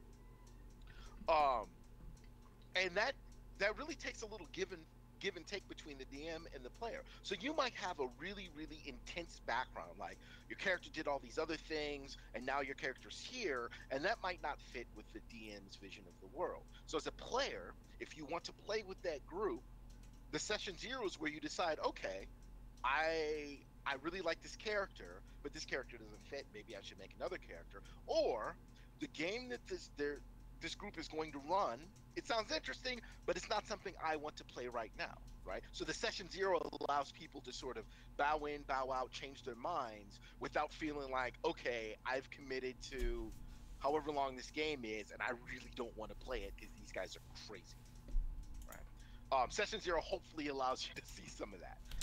Session zero also gives you, on that note, it also gives you a chance to talk to players and DMs about rules at the table. Now we're not talking about like what spells do or if you roll 3 20s in a row, does something special happen? I used to have a house rule that if you rolled a natural 20 3 times in a row, then not only did you get an auto kill, but you got a boon from the gods. And I implemented that rule, and then one of my players who was new to D&D did it that night. Like I was like, I said it like, but you'll never do it. Like, ha ha ha ha. She did it that freaking night against the big bad. This is, and so like, what did we learn? like D&D would just be like, ha, you had plans. Exactly. At the same time, though, you could also do the house rule of you get 3 natural 20s in a row, I'm confiscating that dice. Oh no, I love hot dice. Keep rolling. For me, keep rolling. But so session zero allows you to sort of mold your characters in the way the story's going to go, learn the genre and how the DM, you know, what story the DM wants to play. Sometimes the DM will come up to a night and be like, I want to see your characters, and I'll just put you in a town and we'll go. Other DMs will have an idea for a story. And they'll be like, all right, well, you guys are going to start, you know, on a caravan in the frozen north going to a mining town, right? And so build from there. Or it can be a give and take. But I think maybe more importantly, a session zero is where you establish sort of your red lines of table etiquette. The kinds of things that you as a player are not comfortable having come up in the game.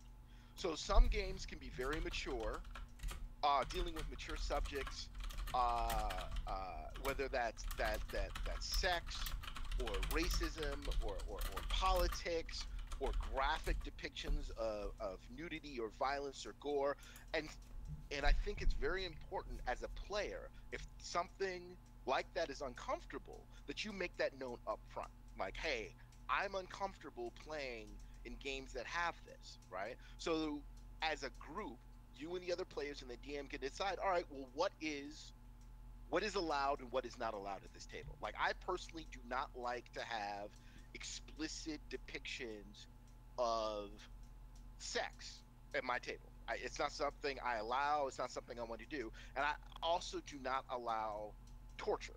Like, it's one thing to like fight the guy and you stab him in the stomach and you pull the sword out and his guts fall out and he dies, right? But you're dead, like, you know. But it's another thing to put somebody on a rack and do all kinds of stuff to it because, you know, I'm not comfortable with it. Other DMs, other playables, they might be. But having the session 0 allows both the DM and the players to say, hey, not only is this the genre of what we're going to run, but this is the level of maturity, of violence, of gore, of the things that I, as a player, am comfortable with or am not comfortable with. These are my red lines, right? And so if you get into a position where a DM or a player is like, oh, I love everything, anything goes in my game, and that's not the game for you, the session 0 is where you can be like, all right, that's cool, y'all have fun, I'm out.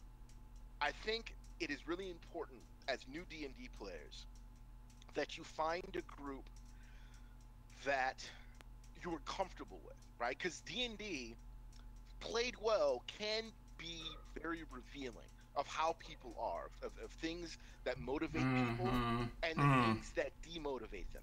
And sometimes you put yourself in a position where, like, you're experiencing these emotional highs and lows with a group of people. If you don't trust the people you're gaming with, that can be a really bad thing.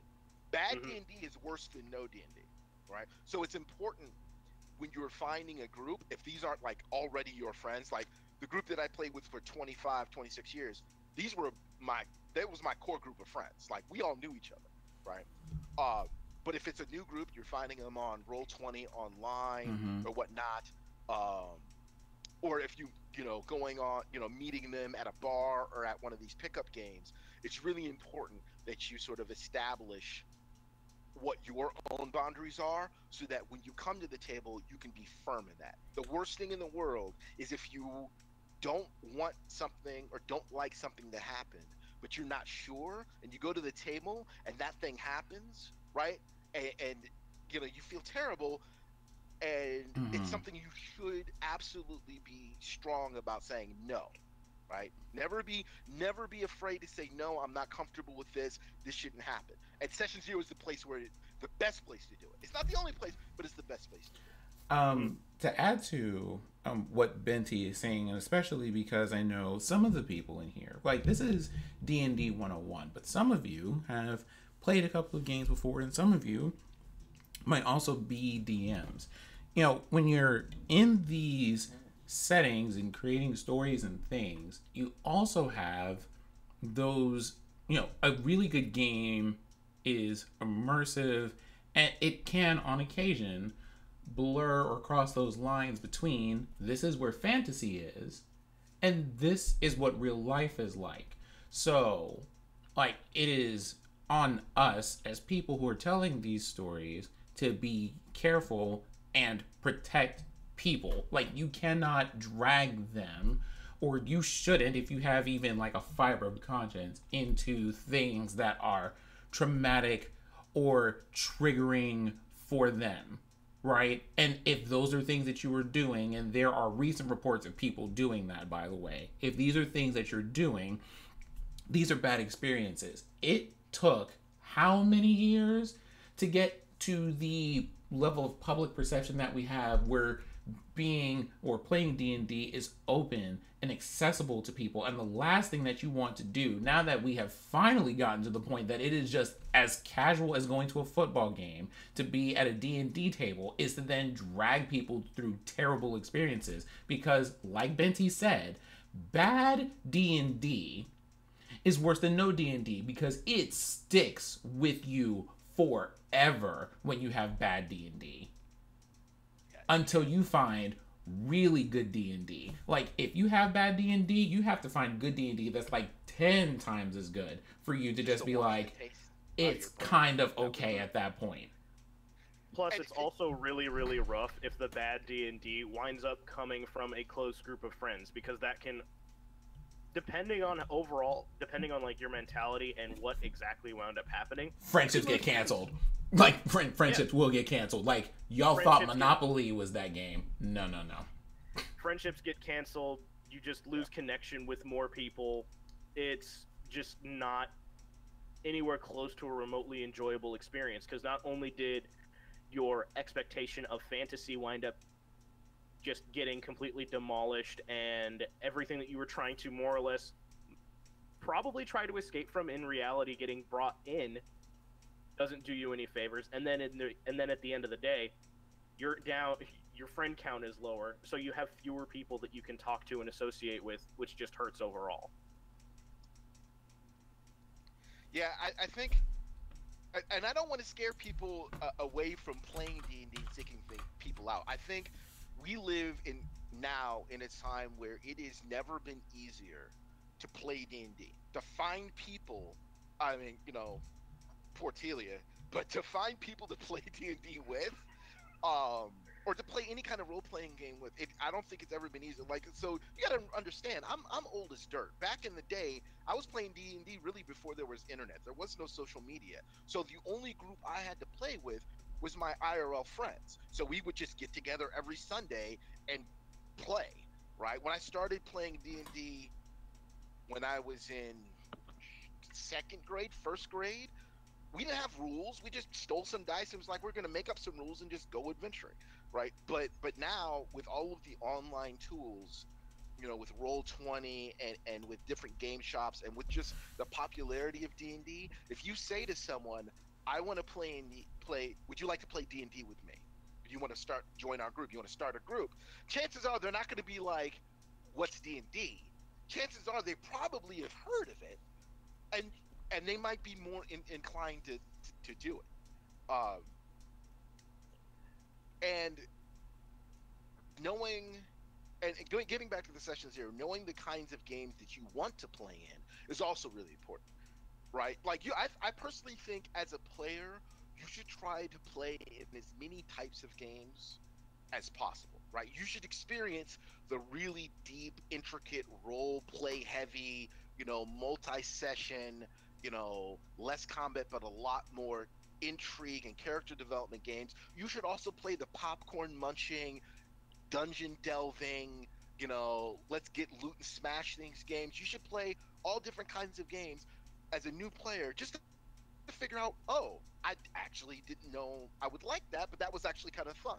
Mm-hmm. And I also think, and this is my own thing, I think that every player of D&D should have it in their mind to one day DM a session.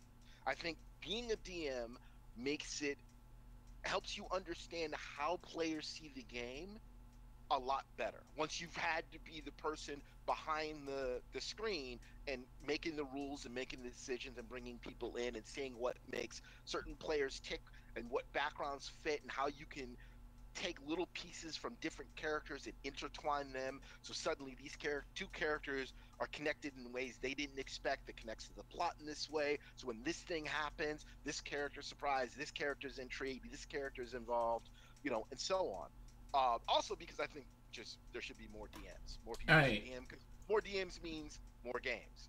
Yeah. So I encourage, when you go to any game that you play in, you should have some kind of session zero. It doesn't have to be like a formal session zero, now in session, the Honorable Bentacor Longbeard presiding. You can just be like, we're just gonna get together in a chat, have a little tequila, and talk about what we're gonna do, what we're gonna play.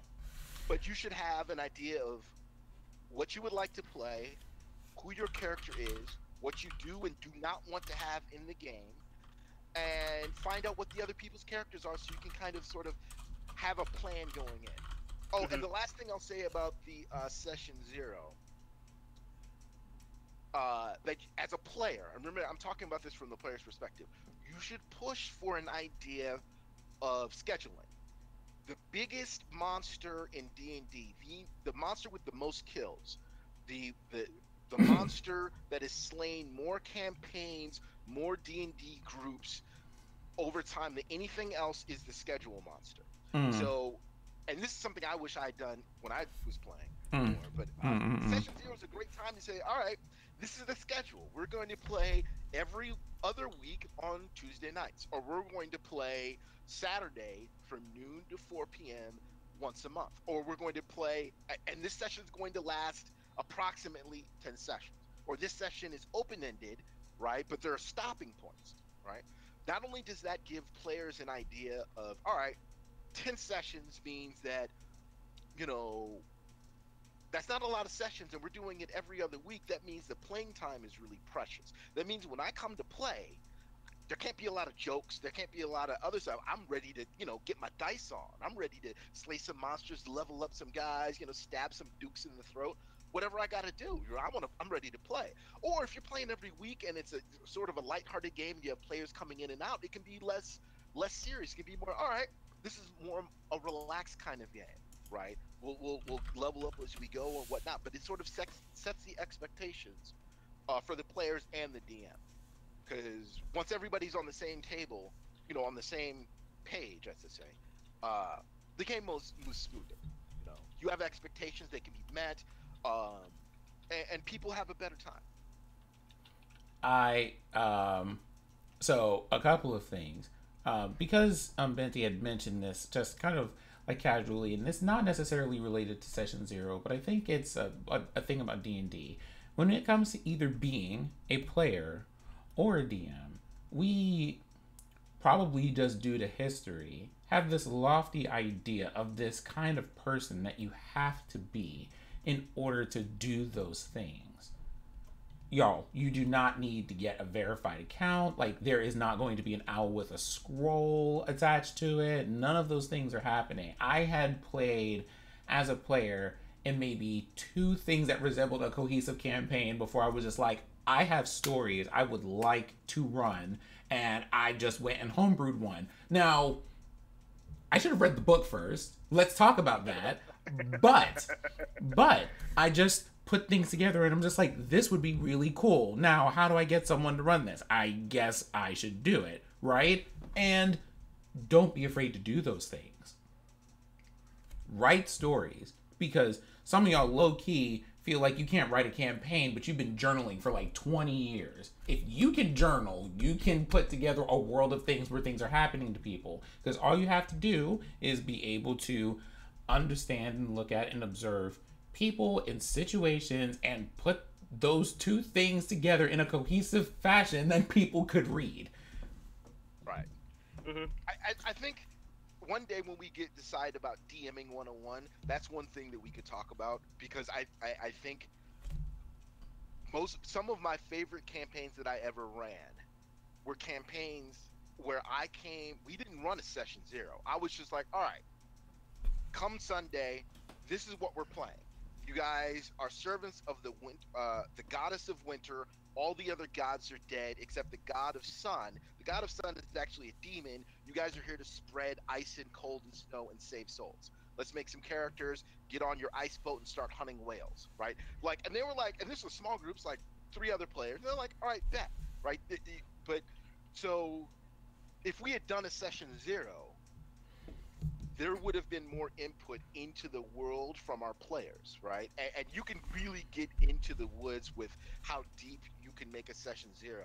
There are ways, there are tools out there, such as there's a game called One Quiet Year, that basically you take turns building a fictional world that's on the edge of apocalypse.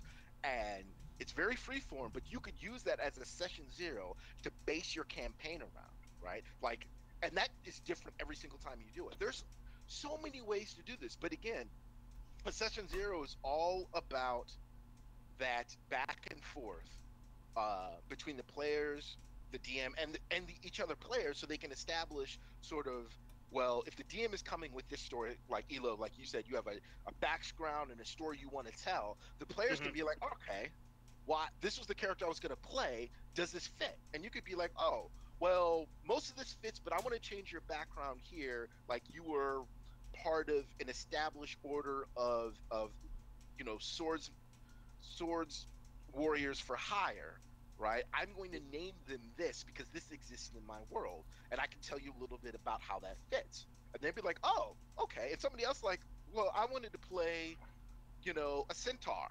And you're like, well, no, but you could play like a BoJack Horseman, right? Where you're the body of a man, head of a horse. They're like, oh, well, I just wanted to have a big face, you know, with the horse mouth.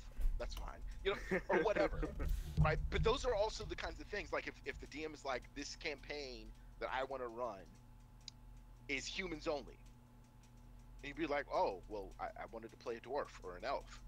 How long is it?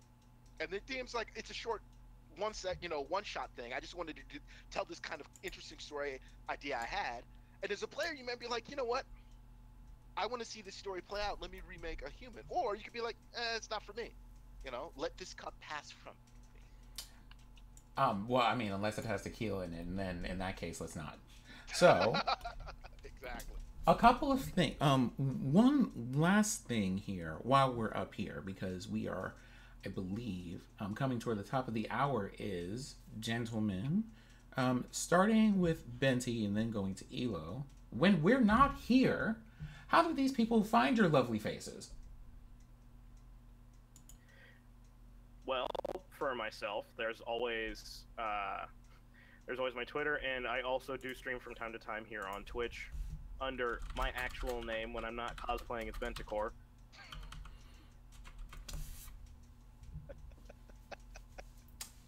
By the way, again, cosplay on point today. He's Sorry, not nearly ugly enough to be cosplaying as me. Not close. That man is handsome. And Y'all young. listen. Wait a second. This man said, what did you say yesterday, Elo? Oh my God, we're bringing that up. Look at Mitzi, look at the face. That man's a young man. He looks 45. I'm like, Negro, I am 42. Like, he just, like, you just gave me, like, a whole, and, like, Elo was just like, I'm just trying to round, man, please. So I know I'm old and washed. Damn. It's all right, though. Minty, it doesn't matter. You're not old until you reach the life expectancy, and you're barely halfway there. Just, oh my God, get out of here. Elo, where you were asking where can we find people? I'm a hermit.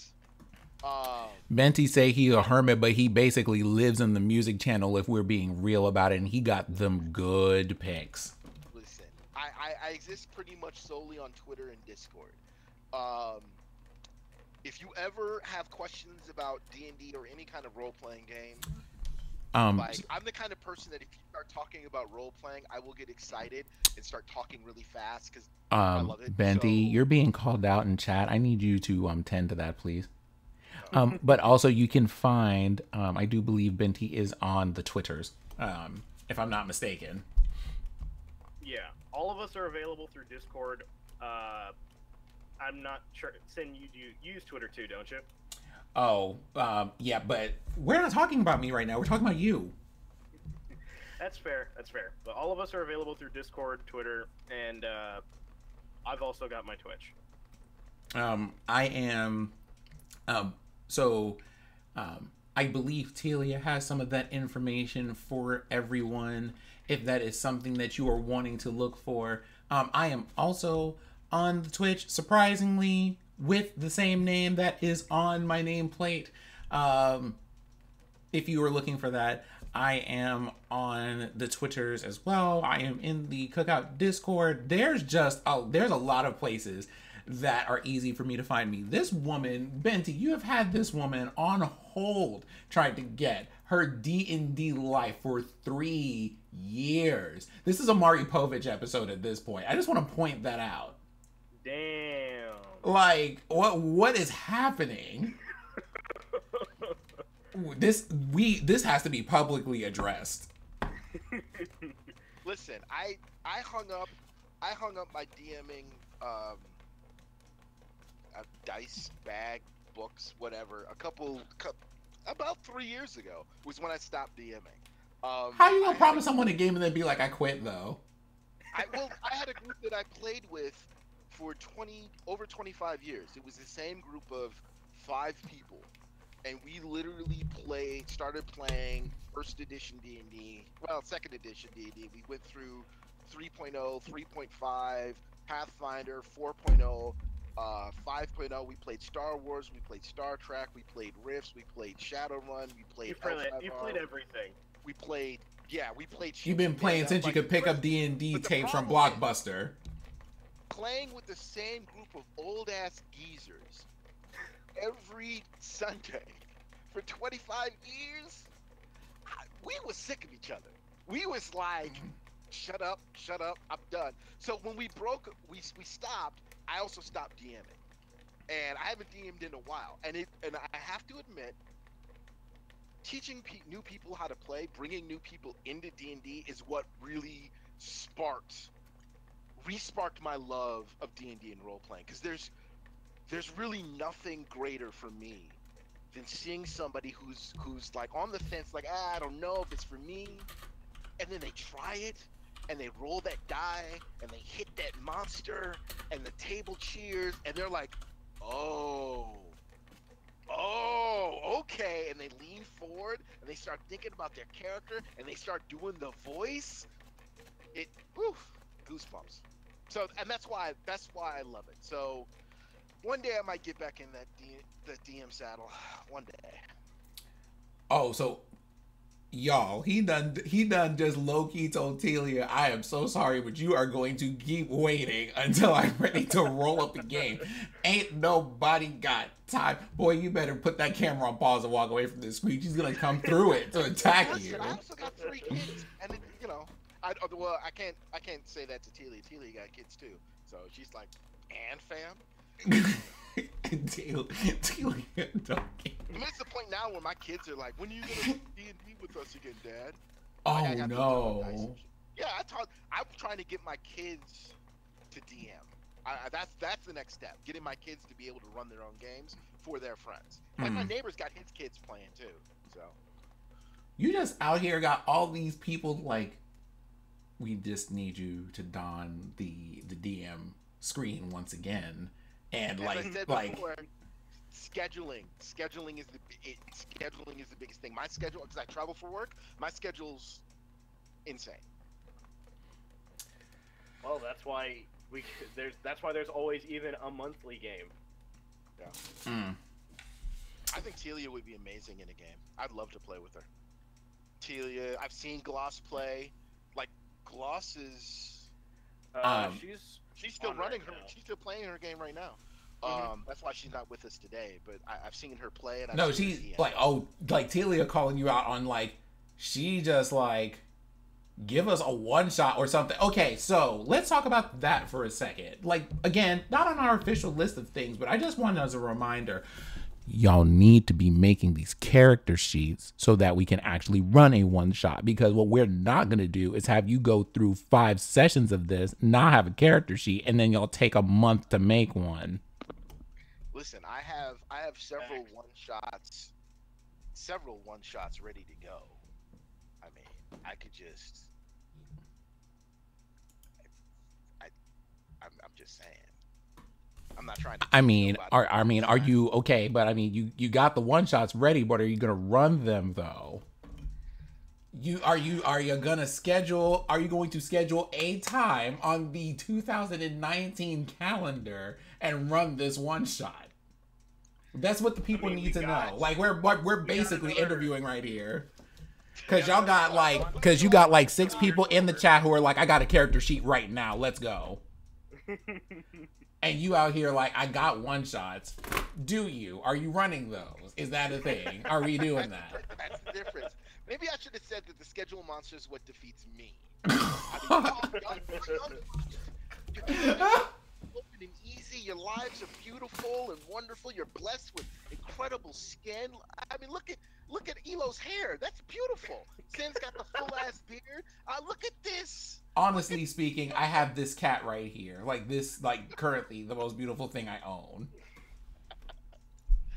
You know, I actually have a fan. I can't. Here. Let's see if I can show this on screen. A friend of mine got this for me. Oh, Jesus. This is my fan. Oh, yes. Yes. Let's go. I need that. Send it to me immediately, please. Yeah, that was a gift from a close friend of mine. Oh, no, they didn't in this chat. Okay, Tamari. What on earth is this? I love this. I love this, and I appreciate y'all. So, all All right, here's what I will promise. Y'all, he promising stuff. Before whoever poor fools are watching us right now, I will run a one shot for the cookout before the end of this year. I promise. Clip this thing. Clip it. Clip it. I will run. Yes, that fan did say bear on it. Because I'm a big bear. I don't know. My friend thought it was cool. So, if it had said mango delicious on it, it would have been more appropriate. But bear's fine. Oh, y'all don't know about that mango delicious. But anyway, that's not what we talking about. Excuse? Hold on. Did you say? You know what? We have terms of service that, like, okay, so we have terms of service that we'll actually get punished for not adhering to, so I'm going to have us not break those. Fair enough. Okay. I will say, since we've got some extra time, why don't we try and see if we can't open this up a bit to a Q&A? So if anybody in the chat's got any questions about making a character, be it any of the 4 classes we've gone over or any of the other classes that are in the book, if you're interested on a certain race or anything along those lines, if you've got any questions here, go ahead and just like type it in chat and we can try to get to it. And if there's anything that you'd rather not ask or say you're too nervous or something and you don't want to necessarily air things out on stream or even in the Cookout Discord, feel free to DM any of us. We'll be more than happy to help you make characters. I have a question for the 2 of you.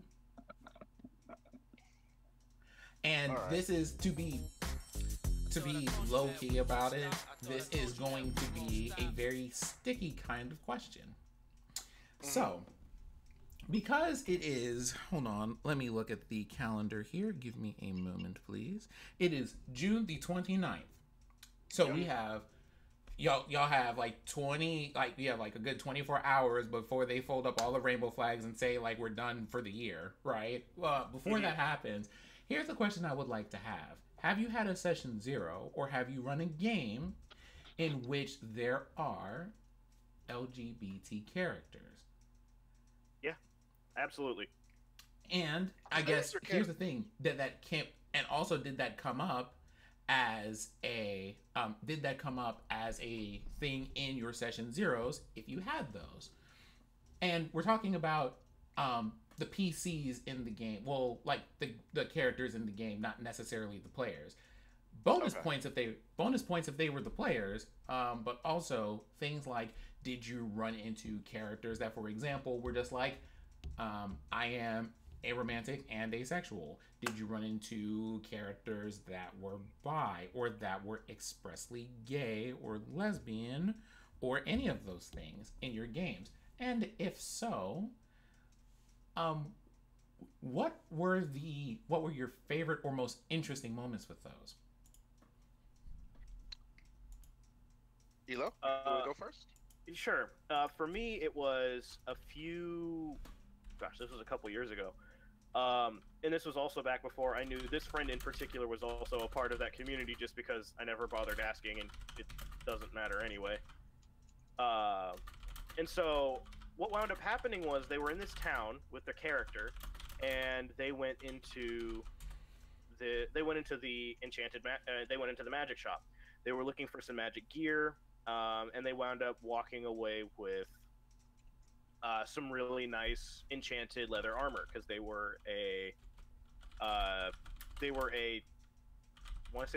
blood hunter, which is another class that was homebrewed by Matt Mercer. Really fun, really strong, kind of out there, but really cool. Anyway, he got some enchanted leather armor, and I just so happened to, for the sake of just kind of being funny, I decided to make the shopkeeper in this particular town for the magic shop a very flamboyant gay man. And he started to hit on the character. And the character and the player both took to those advances. And it evolved into some off-screen content that I would just said, okay, this happened and we're moving on to the next day. which is my preferred way of handling that. Yeah, it threw me completely off guard, and that's when I actually found out that the player himself was also Pan, and I was like, that makes so much sense. So for me, I've had a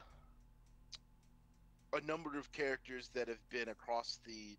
I've DM'd a number of characters that have been across the spectrum sexually, but because I don't role play out sexual encounters at my table, it doesn't come up more than what Elo's saying. Like if the character wants to seduce someone, like, and I'm also kind of the person, like, if your bard is sexy enough, it really won't matter what the sex of the person is. Like if you're seducing dragons, like the dragon's like, hey, I'm with it if you with it.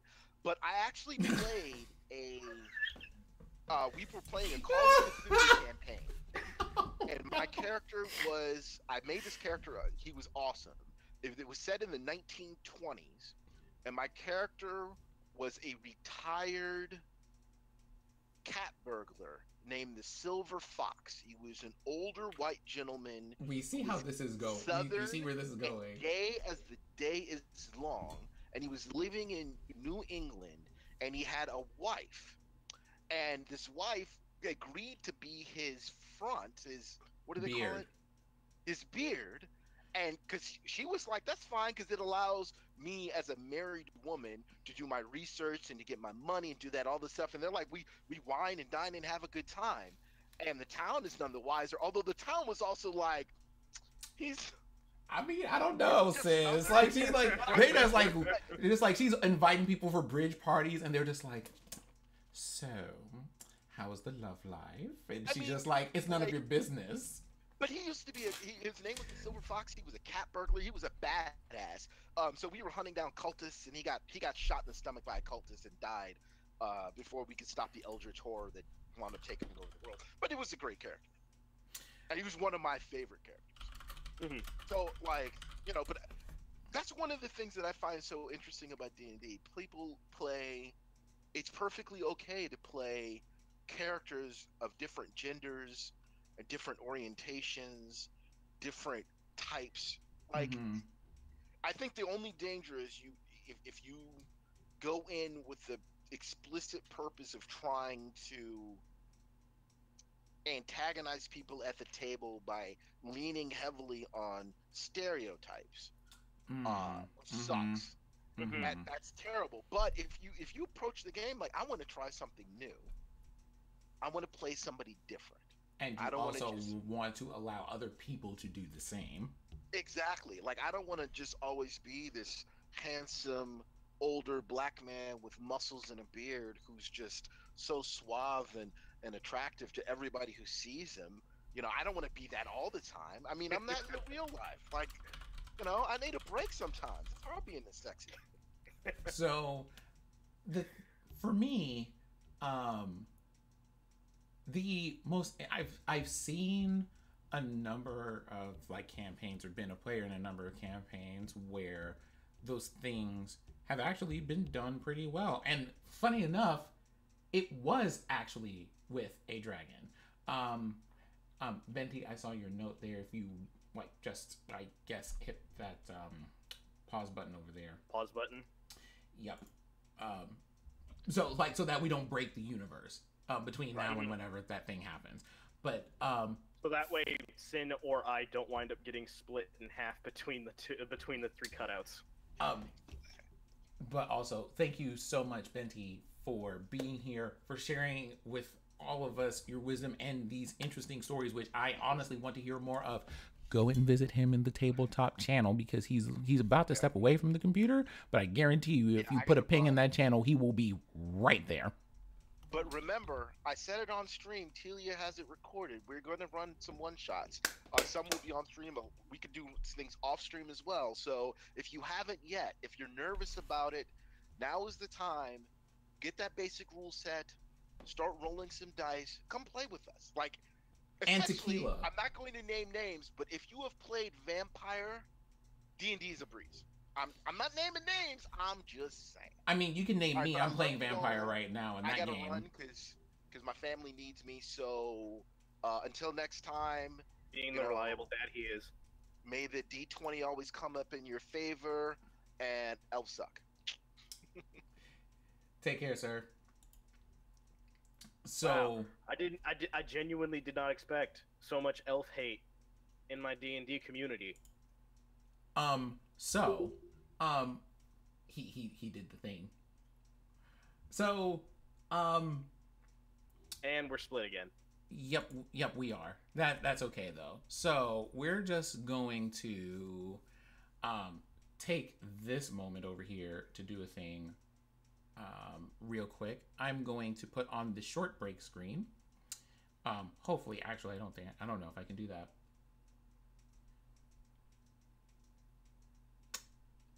Actually, there is a really easy way to fix this, so I'm going to do the really easy thing. Give me a moment.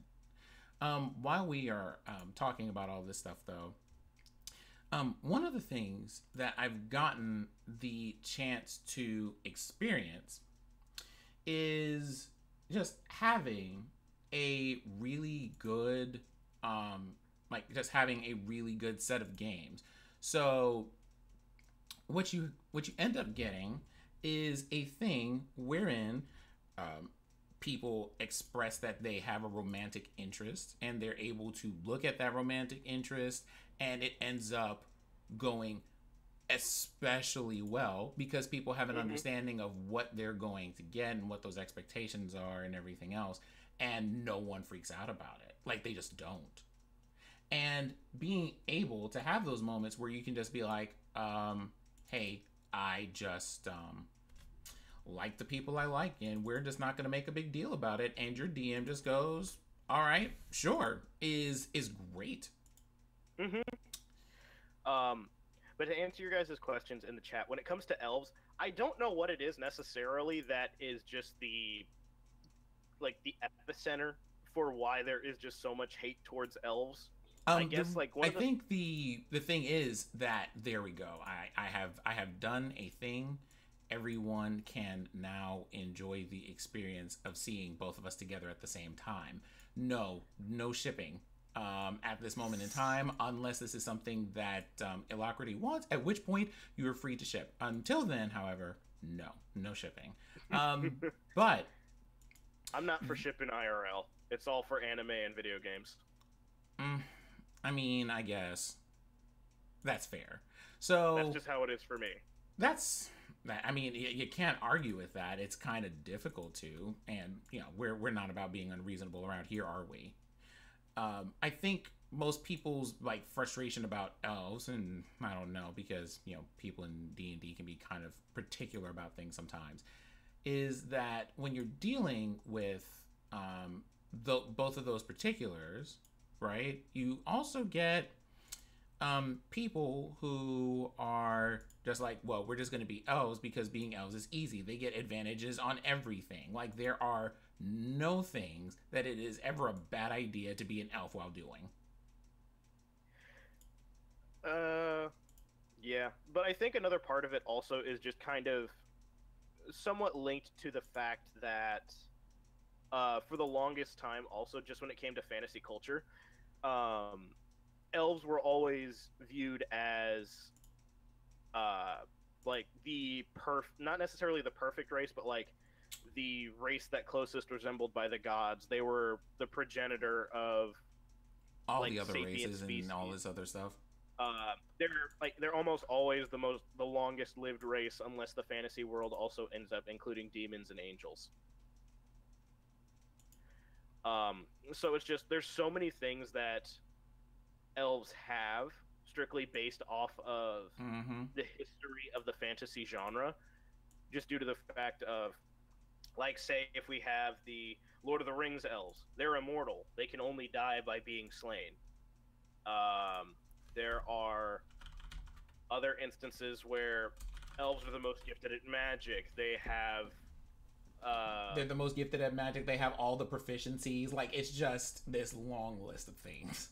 I mean, if we're going by 5th edition, though, half elves have more proficiencies and more just general good things about them than a full-blooded elf does. That's true. You're not wrong. Not at all.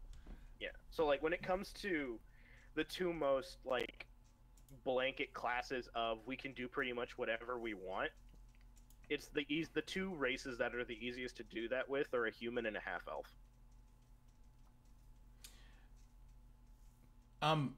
Okay, hold on. So we got some wild things happening in chat. Hold on, let me catch up on all of this. Yeah. So, first thing, why do we hate elves? We talked about that one. Oof. I'm in a Facebook DM group. Okay, So you many must be in DMs. the actual D&D 5th edition group on Facebook because they're mad at everything. Why are necromancers? hating Why on do standard races. why do everything exist? Why do monks exist? Why do wizards exist? Why do bards exist? Why are necromancers always evil? Like these, I don't know. These people are just mad about everything. I don't know what to do with them. What do I think about rotating DMs in the DMs? group? So I may be I may be in the process of writing a campaign where that happens because one of the things that I had a group of friends that were working on a game, which was it took place in a world of floating islands, and because it was on a set of floating islands, it was something that anyone can like DM a thing where on a particular island or set of islands, particular things were occurring, like peoples, places, tribes, languages, political intrigue, or whatever those things were, because it's just this big ass world of floating islands. So the idea of in this particular place, you had one DM who was just like, on this particular set of islands, these are a set of things that happened. In a particular other section or grouping of islands, these things happen. And being able to do all of that has actually proven to be a lot of fun. I would like to do something like that again in the future for sure. Yeah, I actually really like the idea of rotating DMs because it can end up making things very diverse, and it can end up adding a lot to just different elements of the game itself. The biggest problem I've seen though running into rotating DMs, if you're sticking to the same story with the same characters and everything, is one thing that one DM does could wind up completely counteracting or going against what another one of the DMs was wanting to do. I mean, there's plenty of ups to it, but there are also the downs as well. So, overall, I think it's a good idea because it can introduce the players and everything to different DMing styles, include different stories, different thought processes. Plus, say somebody is stuck with the Forever GM curse, the person who rotates in to take that spot finally gives the DM the ability to play and not have to think about, oh god, I have to make sure I balance the HP for this monster. What's this thing's modifiers? How many of these things can I put here to make it so that they can fight it and it's challenging but not gonna destroy everyone? It just gives them the ability to take a step back from everything and just be like, okay, this is my character. This is what my character does. These are the people my character's with. Let's have some fun. And about the idea of, well, what happens if it doesn't mesh? Well, remember, right, and this is important to note, these, like, we talked about session zeros between DMs and players, but if you're doing anything in D&D, this game is really heavy on your need to effectively communicate things. If you want to do stuff with a group of DMs, then just go like, hey, like come together with those DMs and go, hey, here's a thing that I want to build. Or be like, hey, here's the lore that I have so far about the world. Feel free to use these elements or expand on them so that you can make things cohesive and then let them take the story wherever they're going to take it. Like, for example, that recently happened to me. I would like to tell you that there are few things more low-key terrifying but exciting at the same time than a DM to be like, I have this particular world that I wrote, and I am trusting you with it to take the story in different directions or do different things. And I'm just like, all I can think about is, for one, how much of an honor is that? But also, I don't want to do it wrong. And like I don't want to do wrong by you. I don't want to do wrong by the world. that you have developed, how do I do it? And then that becomes well, talk to me about the world that you built, about the people that are in it, and why things are the way that they are, so that I have a foundation. But it's no different than other researches that you would have to do if you were writing a campaign on your own. Yeah, but the same thing can also be said for on a player aspect. If you're going through, like, say if your DM incorporates character backstories and plots and such into the campaign, because I've had that experience of where one of my characters, we were going, I was playing, a friend of mine was DMing, we were going through my character's backstory. He was a turtle, so he was a giant human-sized man turtle. He's a Teenage Mutant Ninja Turtle, but not a teenager. Yeah, he was like 20-something. And we were returning to his home island and everything and taking care of some ritualistic stuff and all that. And at a point, my character and a chunk of the party itself, or my character was off on his own taking care of something because he was also the king. He was just recently named the king of this island. He was off on the top of a mountain on top of the mountain at the center of the island to take care of something. And the party had gone with him. We wound up having to split off after the main boss fight for it had started, and some of the other player and myself and some of the other table mates had to play essentially what was my character's royal council, like his advisors, the generals, that kind of thing.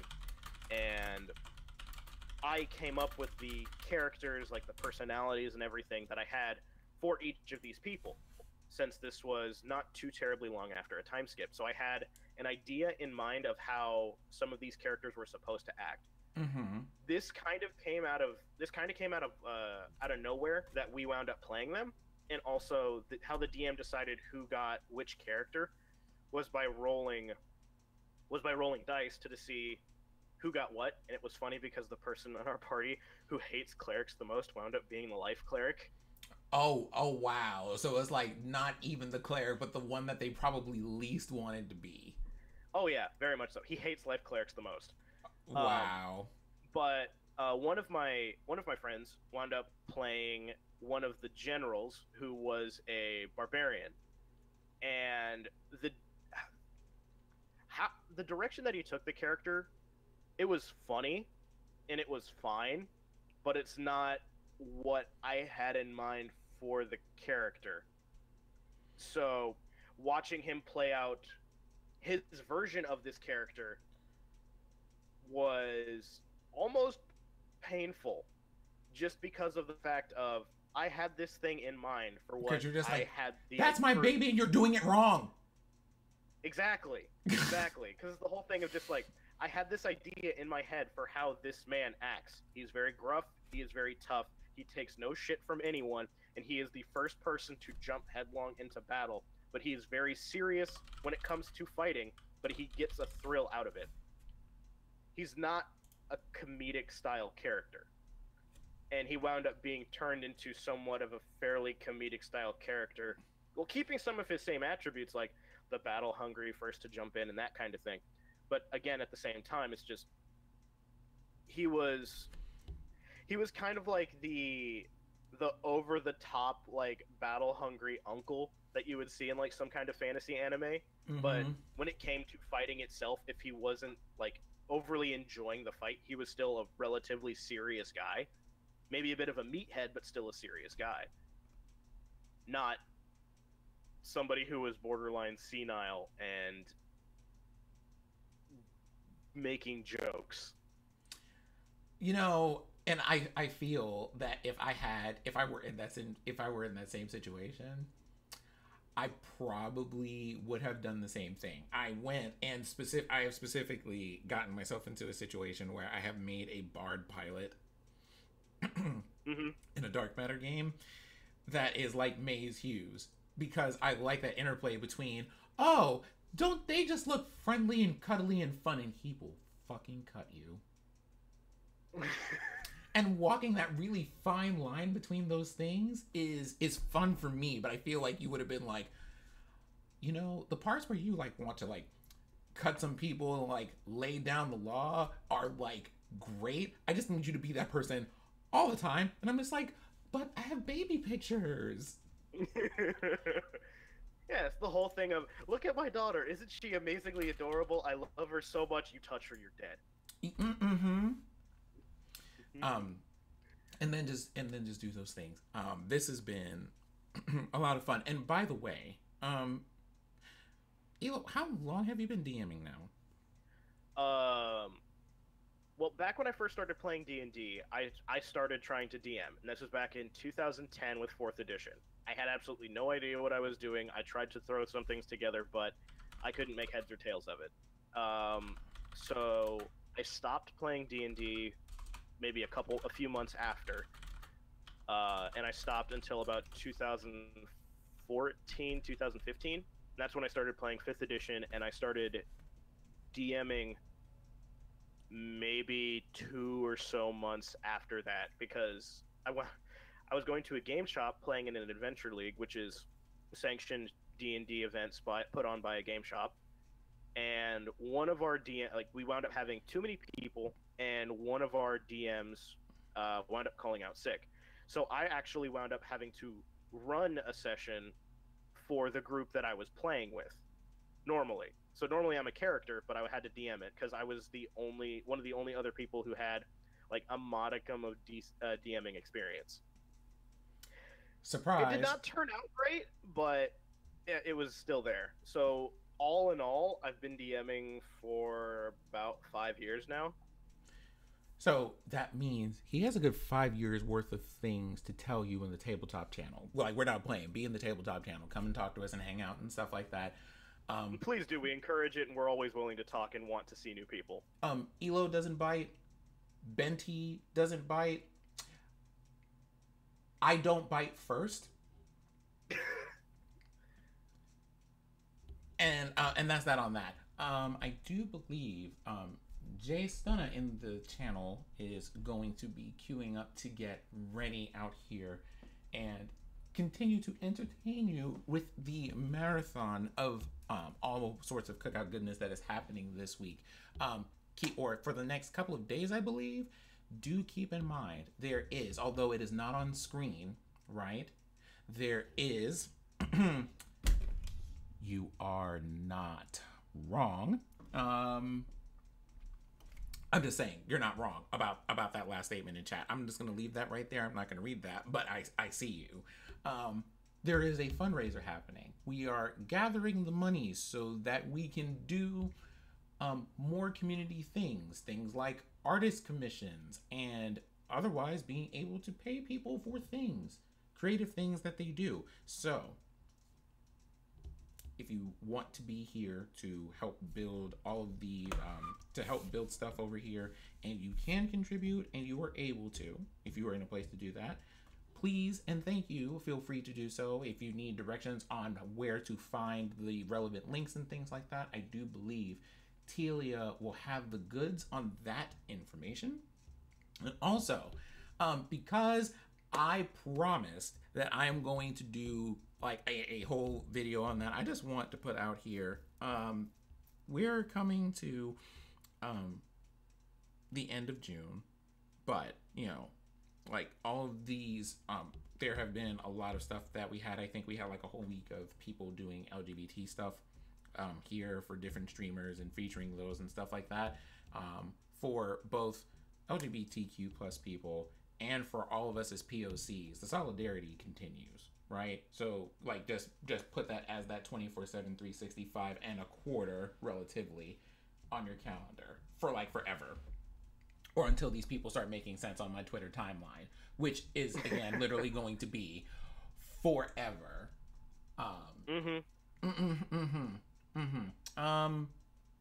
I'm kind of looking forward to chicken strips after this stream, and that might be the most random thing I have said today. But I'm just gonna let you know, like as soon as we have a break, I love y'all, but I'm gonna get food because I am hungry. That being said, I'm hungry, but not necessarily thirsty. This D&D chat with all of you and all of the questions and people coming in and visiting has been great. It has moisturized my edges, My pores are clear and in proper order. I'm low-key going to be a vegan tomorrow after this. It's gonna be good. What? Elo, don't look at me like that. Sorry, it's just you out here being all kinds of extra, and it's funny. I mean, yes. This is like low-key. This is why I am going to be playing a bard. Fair enough. Telia, don't come for me. I see you in chat. Don't do it. Don't do it. Leave me alone. Anyway, I think it's about time we hand this over to Justana. Okay. Well, if it is about that time, then we are going to let it do what it does. With that in mind, stay tuned, as in do not leave unless you have to go to the bathroom or you have a urinary tract infection, because things are about to get real entertaining in like 2 whole seconds. We are going to let the things happen. Y'all have a wonderful rest of your Saturday, and look out for more updates on July's D&D 101. And again, don't feel free at any point to just get a hold of us either in DMs or the Discord or Twitter to just hit us up for anything tabletop and D&D related. We're always happy to help. All right. Take care, loves. Peace.